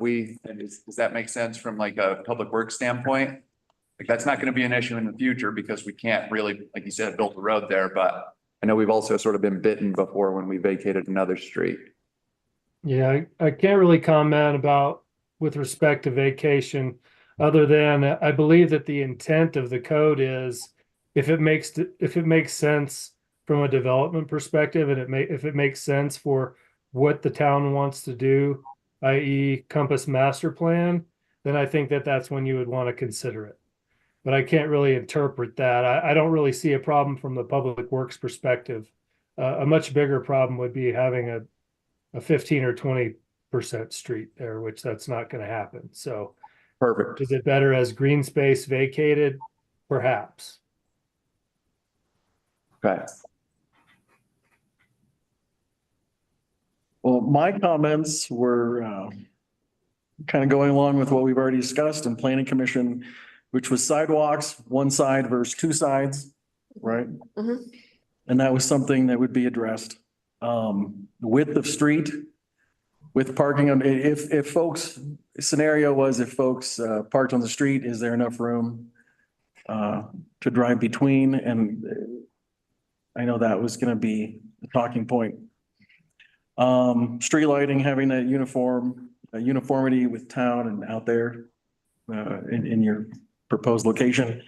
And then also the Dark Skies Initiative came up into the conversation. And then just drainage and snow. And I think we've touched all that. I think we've hit all those talking points. If I may, Jim, just one more comment.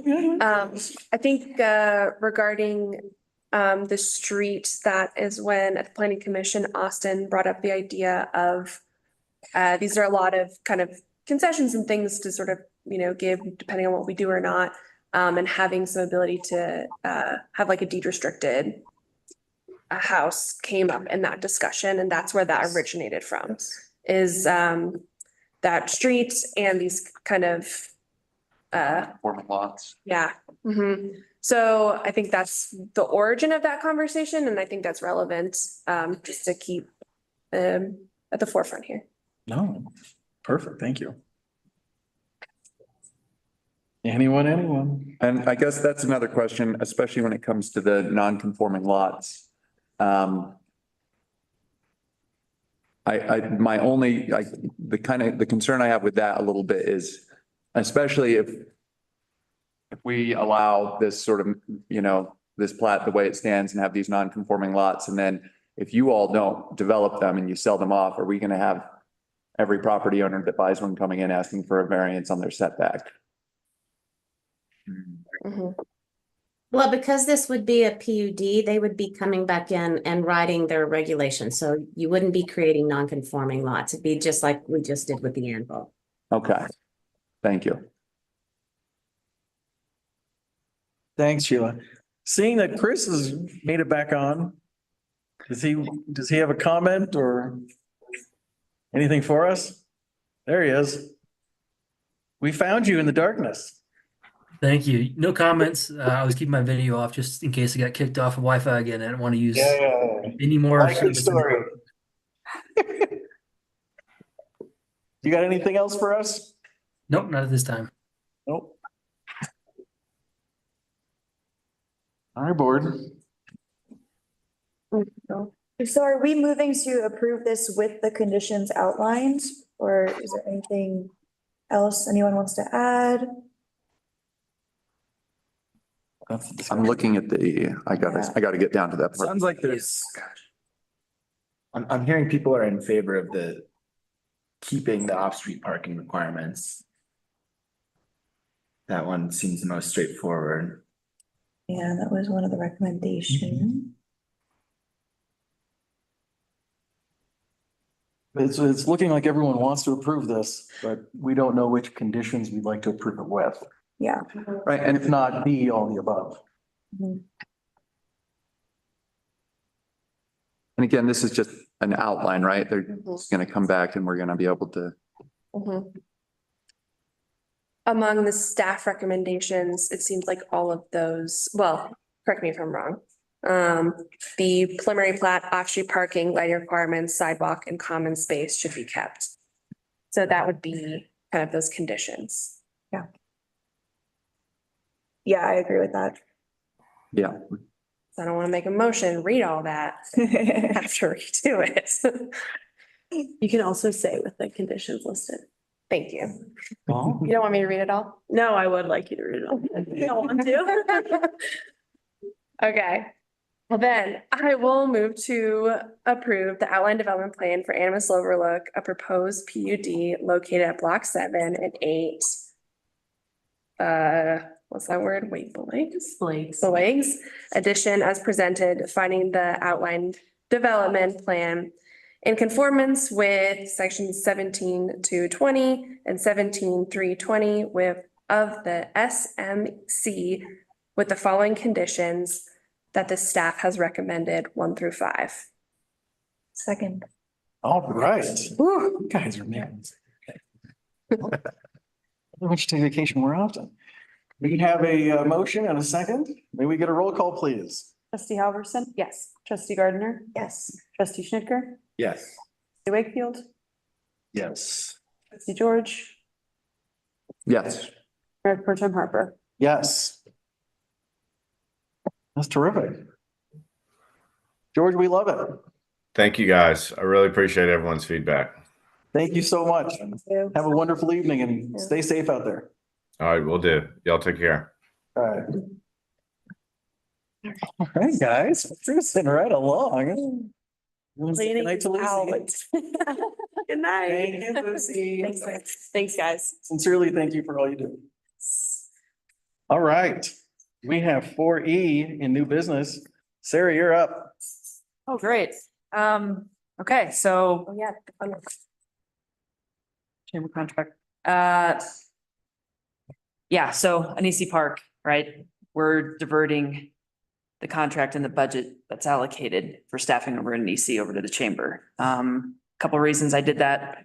One, the chamber is delegating Carrie Metzler to kind of work with staffing over at the visitor center, and we wanted to share employees back and forth and kind of create this experience of, you know, having staffing over at visitor center and at Anisi Park to share the information and catch all the train traffic, and also use the data collection method that they're using at the visitor center that's in place, which is basically manually tallying and speaking to people until we could find a longer term solution, which is potentially putting kiosks in there to collect more information and anything that we kind of decide to do from there. My whole thing was that I really just wanted somebody else to kind of take over and manage that portion of Anisi Park so I could focus on other things this summer and then use the data collection that we get throughout the summer between the showers, the visitors that come in and the people that are around the park to kind of make some further decisions next season. That's really it in a nutshell. We're leaving it up to Deanne and what? Good. Yeah. I love it. So just a question, when are the bathrooms planning on opening the showers over there? Great question. I'm waiting on the contractor to finish up the showers. They're partially installed. We have to put the token system on the outside of the building and wire it into the mechanical room. Oh, it's fun. So it's fun and it's heavy and it's the biggest part of the project.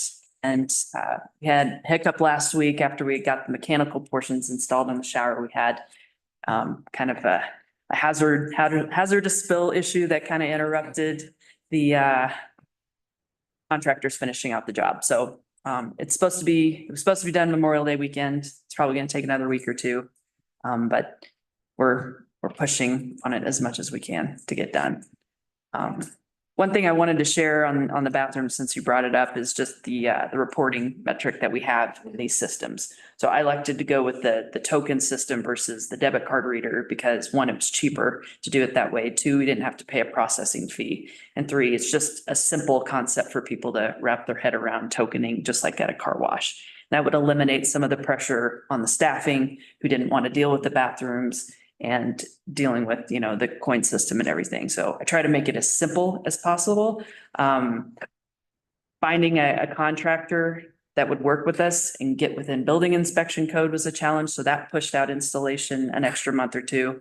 We had to get this coin system from a company in California who works with California State Parks. It was the only company that our building inspector or our electrical inspector would pass. So. And the token system, so they buy a token from the kiosk, or is it coin operated? I'm sorry. Yeah, so you put dollar bills, take cash on. Oh, take cash on. Gives you a token. So it's $1 a minute. Okay. So And then people can use it then 24/7. Not 24/7. Right now, we're doing 8 to 5. Perfect. Maybe next year. While that was a concern, I was gonna be like, I'm just, 24/7 is a little too scary right yeah, now. that's. I'm just trying to find someone to help me clean the bathrooms right now. And then once I get that laid out, we can assess on what, after hours is gonna look like, whether or not we're gonna do it in the winter time as well. See what the costs are for the water and kind of just get a good idea on what the utility cost overall, what it's gonna be and how we're able to, use the showers as a revenue source and compared to what's going on at Mullis Lake and Silverton Lakes, and all the other showers in town. Yeah, it's gonna be a fun process. I'm just as much ready to get it done as I think everybody else, and I'm saying hopefully 2 weeks.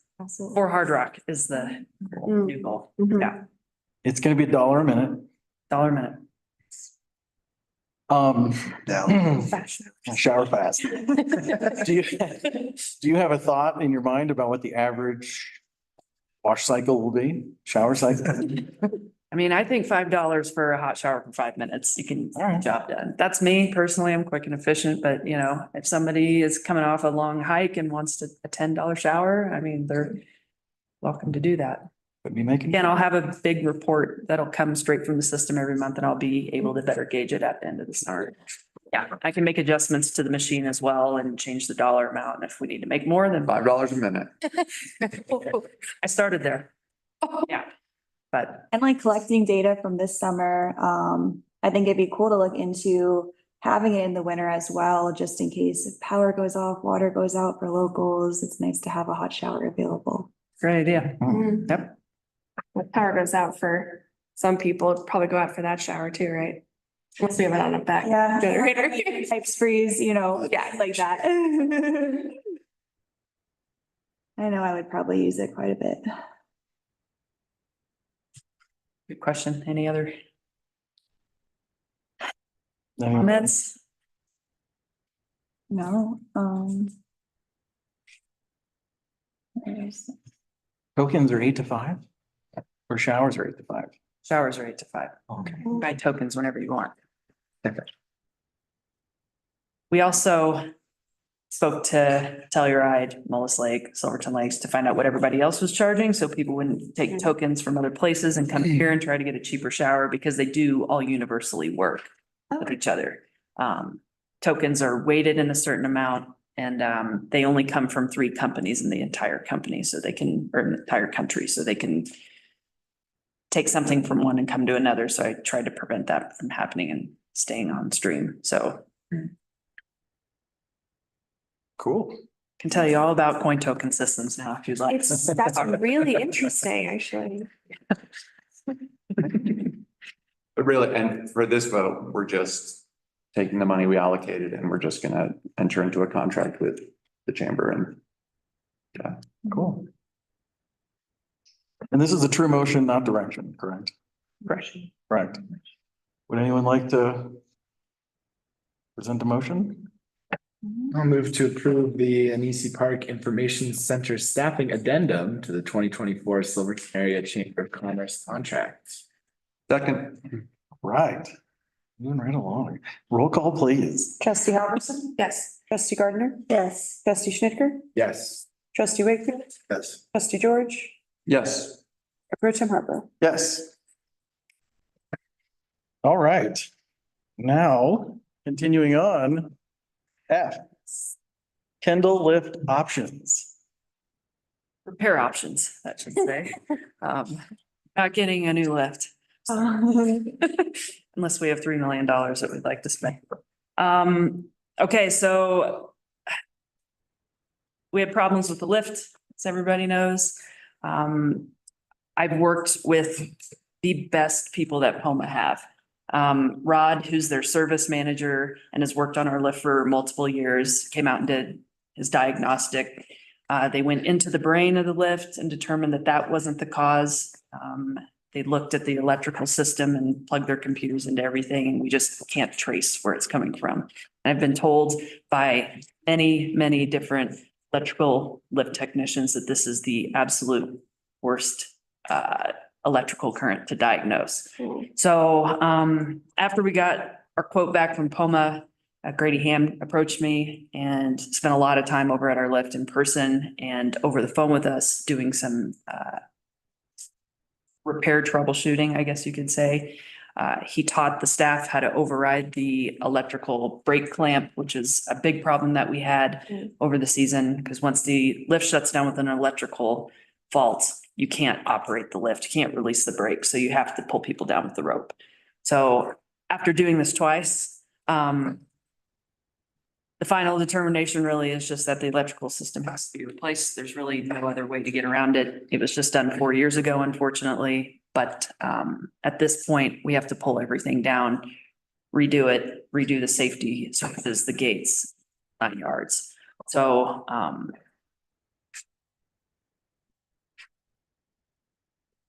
I think I would open it up to your comments first. And if you have any detailed questions you'd like to ask me, happy to answer it. I do. First of all, I didn't realize it had only been 4 years. I was just gonna. And is that something we can expect every 4 years? I can't answer that. $1,000 repair, yeah. Yeah. Because that's tough. Yeah. But the question I had before that, because I understand that's a question that might be out of your wheelhouse or even POMA's wheelhouse. I can answer it partially. Okay. I can tell you that we had POMA out twice to look at repair issues on the electrical system this season. And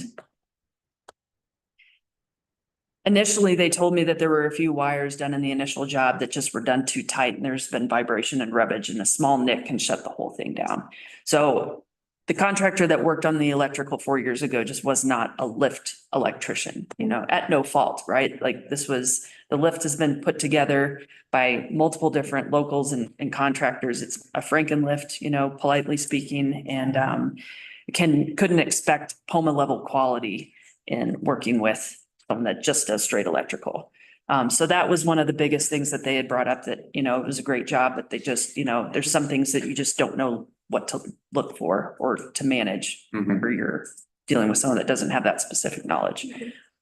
So that leads really nicely into my next question. I would be really in support of having Grady work on it. Would that then,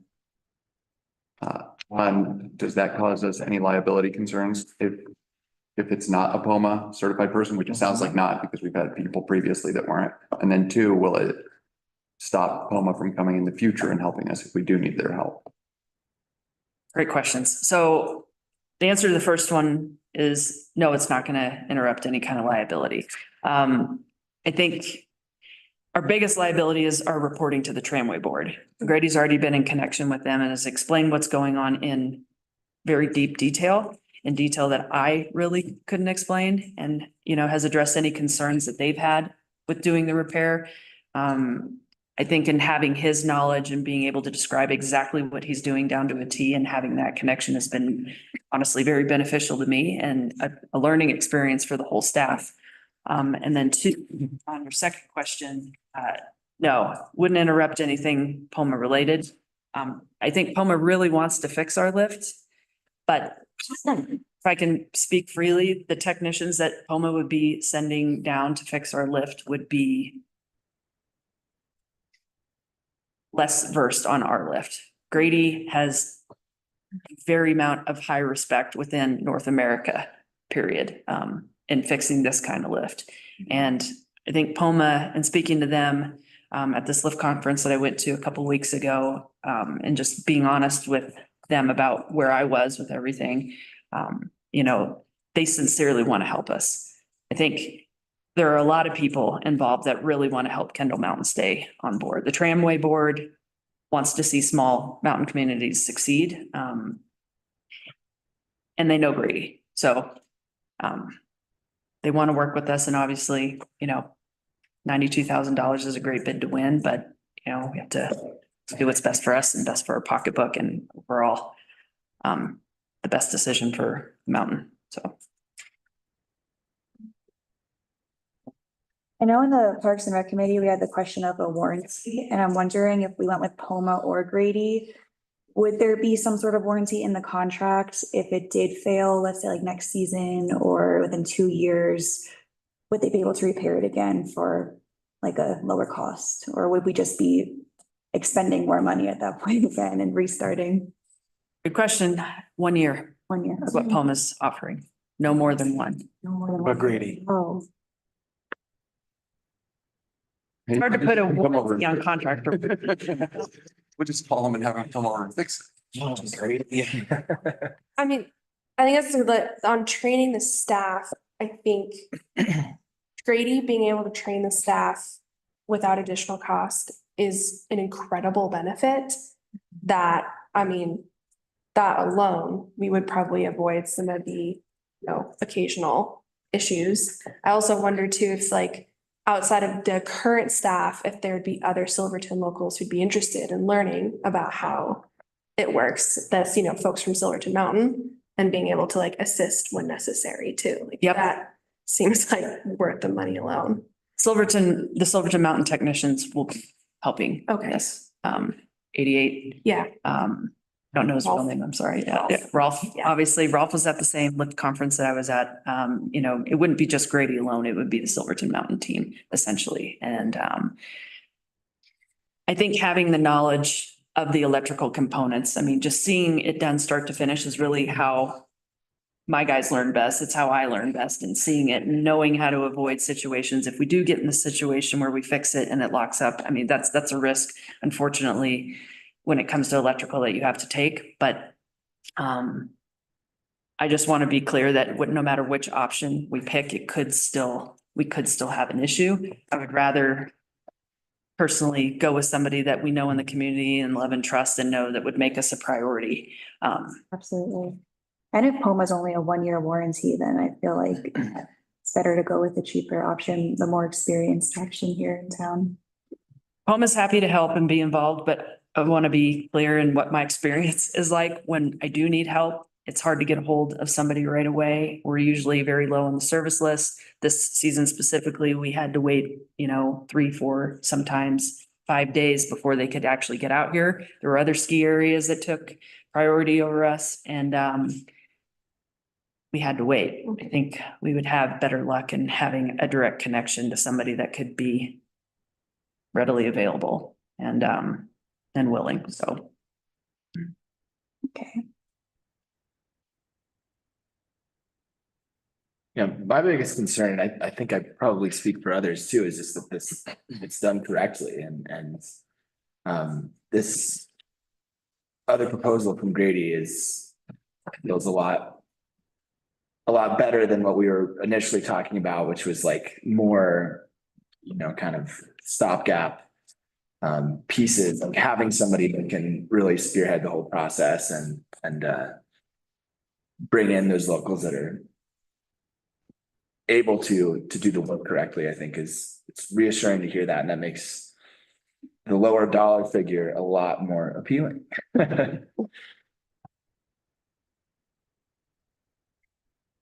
Any other comments? Comment. All right, no comments. Ready to vote. So this is, we're gonna be providing staff direction to hire Great. Mr. Grady Ham as our electrical system replacement officer.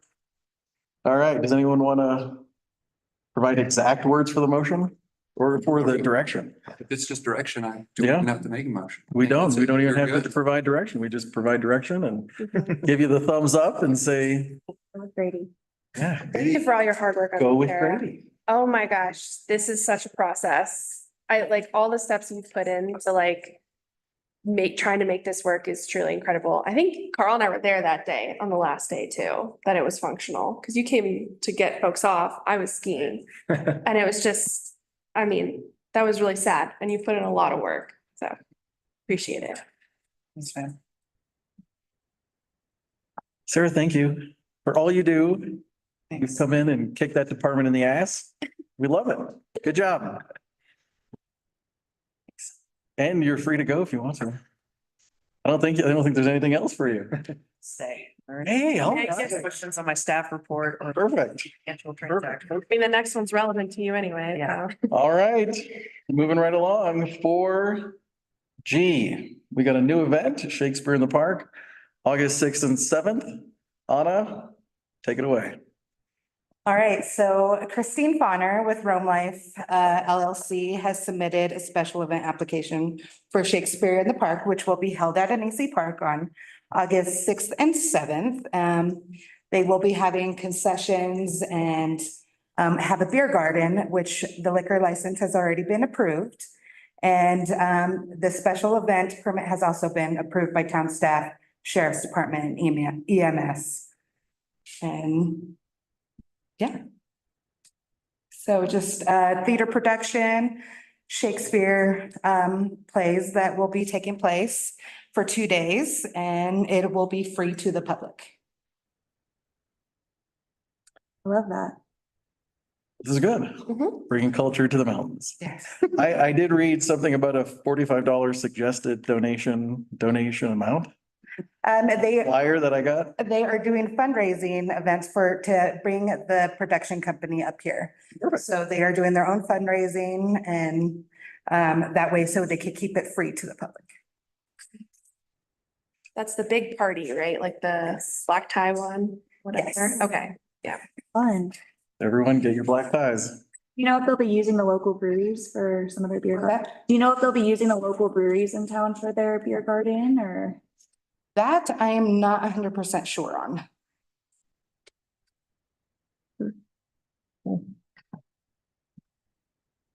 All right, may I get a motion to approve the Shakespeare in the Park event?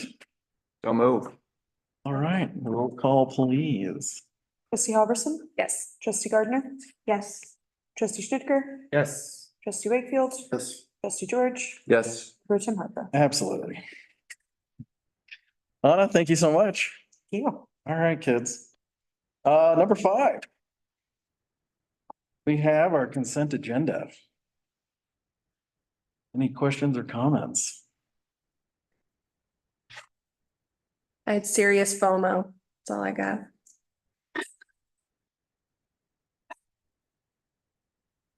Make a motion to approve the consent agenda as presented. Lovely. Melina, roll call, please. Trustee Halverson, Yes. trustee Gardner, Yes. trustee Schnitger, Yes. trustee Wakefield, Yes. trustee George, Yes. and Pro Tem Harper. Absolutely, yes. All right. Moving right along, guys, we're doing such a great job. Number 6, staff reports. Sarah felt like she wanted to stay. She wanted to provide some additional input for her staff report. I do apologize that it was 4 pages, but I felt it was important that we. It was very thorough. Yeah. Yeah.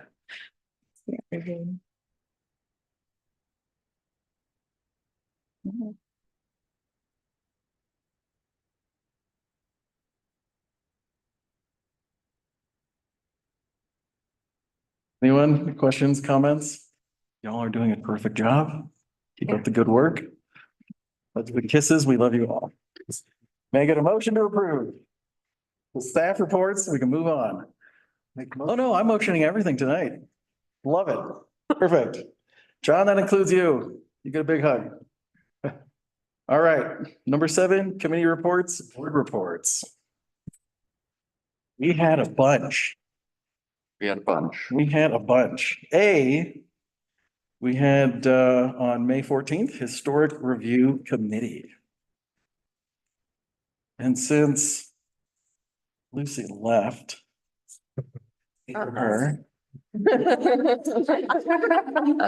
All right. We had a terrific meeting. It was, Stephen had discussed it earlier. It was a request by Shane and Rebecca Goranson for the new construction down there in block 76, lots 13, 14, to be determined green space. We discussed everything under the sun and it was approved unanimously. Any questions or comments? Beautiful. B. We May 15th, Silverton Area Chamber of Commerce. This is one that Dana and I normally attend together. Dana was out of town and I attended. We had a quick meeting because there was only a few of us. We discussed housing, potential grants. We discussed the sales tax. We discussed infrastructure rates and the potentiality of them going up for some and going up a whole lot more for others. We discussed code rewrite,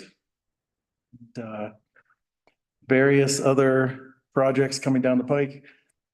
Brownsfield visiting session, June 17th. And then May 18th, we also discussed Town Cleanup Day, which was highly successful, and I saw your photo. And then the mobile market on May 21st. Great meeting. Next couple. Your C. BPND, so yeah, the Bonita Peaks, we met on the 16th. They updated us on the ongoing projects in the county. Big takeaways, I think, for the town board are there's going to be a lot more equipment moving through town. And on the previous board, when we met with them, we did ask them to, like, because they're going to be bringing in, 18-wheelers full of gravel, and they're going to be bringing a lot of equipment. And we asked them to try and do that outside of train time and busy hour in the middle of the day. They said they were going to continue to try, but they said we're going to start seeing a lot more stuff moving through after Memorial Day. And then County Road 2, right out at Pond 4, will be 1-lane road for quite a while this summer. No idea when they would start that or when it would end. So, and the last note I have is they initially slated this project to be done in 1.5 years, and now they're saying it looks like it's going to be more like 5 years. So, just great for us. Great timing. Wow. I do have the Finance Committee notes. And then we had the Finance Committee, which was on the 20th. Never see it again. And we went over the sales tax, which is up. We're gonna get maybe a new payroll. We did discuss that, right? We did. We did. And then the financial management update for the Colorado Trust, which is what we had to do to get the grant monies for those specific grants. But there was nothing. You will find credit card coding in your packet tonight too. That's after it's payable. And then the Public Works credit card, didn't get that in time, but it is printed at the bottom of your stack there if anybody would like to see it as well. That was the other big thing they did, yeah. So instead of just having the checks listed in the consent agenda, which is what we had previously done, now you can see all the credit card expenses as well. So. And then somewhere along the line, ADP is having issues, so we're gonna go with potentially either doing it ourselves or something. Something, okay. All right, then the last one is E, May 21st, San Juan Regional Planning Commission meeting. Would you like to take that? Everything that we have talked about tonight, we discussed in the planning commission meeting. I think we did a good, if you have any questions, I think we've summarized that pretty well, so. Good, I agree. I realize, is the Snuffles Energy Board, like, it's a committee, right? Because I did have one of those this month. It wasn't on here. I feel like the Energy Board, right? Been joining this. Well, I can give a little update. So it's run by the gals over at Eco Action. Snuffles Energy Board, yeah. Which we are a part of, and that's how we got connected with Eco Action Partners to get our climate action plan. They presented the regional reports on emissions at this meeting, which I meant to send the notes over earlier. Very similar to what we'd had before. So nothing of note. I think there was some conversation about the climate action plan we presented at Silverton, about Tri-State's ability to meet our emissions reductions goals. So I think that's just of note. It's a conversation on the state that there is some level of like skepticism of what they'd be able to actually provide in terms of energy, like green energy. that's what we got there. Cool. All right. Number 8 is trustee reports. May 20th, the town and county had a joint meeting over at the world-renowned, beautiful Kendall Mountain facility. Thank you for making that possible. We had 3 presentations. One of them was the San Miguel Power Association. Went through a litany of things. Mainly the one that'll affect us directly is the power outage on June 4th. Between 6 and 10 a.m. I think that's what it was. Yeah, in the morning. So plan accordingly. 10 a.m. June 4th. Next was ecoactionpartners.org. Our buddies Kendra and Emma, they presented a sustainability in you presentation. We are sustainable. And presented something like they had presented before to us. And a little bit more detail this time, which was good. And I think we'll just all be posted, keeping updated as things happen, right? I think we have to adopt the climate action plan, right? We will. I thought we eventually we will. I think they'll present us with the The final. final Uh-huh. appendix to the climate action plan for Silverton and San Juan County. Perfect. And then there's Deanne Gagos, the PIO for San Juan County, and our chamber director did a media training session. How to navigate all the media, quote unquote. And it was good. What not to say, what to say, how to stay off her presentation board. So yeah, that was pretty informative. And I'm not on it, so I'm happy. Did anyone have any comments about it? We had great sandwiches. It was fun. Everyone enjoyed themselves. Sarah, thank you so much for the world-renowned Kendall facility. All right. I just wanted to thank the town staff. We had quite a few events going on last week, the land use code open house and the Iron Horse, all of the work you guys put into it. It's awesome and we appreciate you. Yes. And Anna was out working during the snow and the sleet. You made it possible for almost 200 veterans to move out of the weather into Kendall, had the chairs set up and everything. So thank you. That was awesome. And the Parks and Rec guys. And no one froze, and Parks and Rec. Yes. That's Sarah. Thank you for everything you did. Yes, yes. That's it. Any other trustee reports? I had one. You guys didn't know that, did you? I had one, and this is actually from Willie Tukey. Requests for proposal. The San Juan County Tourism Fund is requesting proposals for 2024, 2025. And that will be everything needs to be submitted by 4 p.m. Friday, June 14th. So have your applications in by Friday, June 14th at 4 p.m. There's money there for the taking, so take your hat, walk up and present. Cool, thank you, Willie. Number 9, continued business. This was 9A, public hearing. Last public hearing of the night is the second reading for adoption, ordinance 2024-07. You have seen this before. John is here if you have any additional questions, but pretty standard.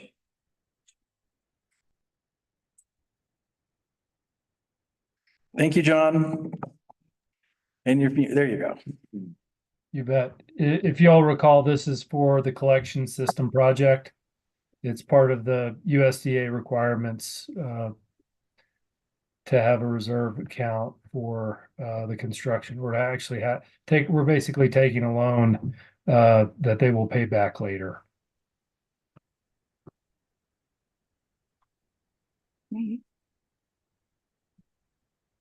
Are there any new comments from the first reading to now, or? None to me. Hi. Since it's a public hearing, don't we have to accept public comment? But I think we're. So much. You scared them all away. We could draw a crowd. I have. You don't know who's watching on YouTube, okay? I hope everyone's watching on YouTube. Okay. Sorry, guys. I lost will- my place.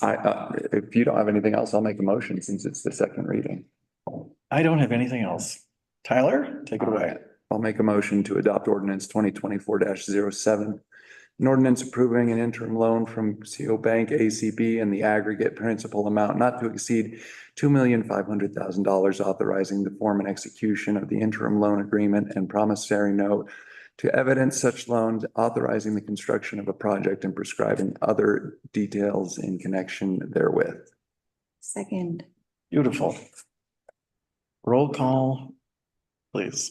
Trustee Halverson, Yes. trustee Gardner, Yes. trustee Schnitger, Yes. trustee Wakefield, Yes. trustee George, Yes. Mayor Pro Tem Harper. Yes. Perfect.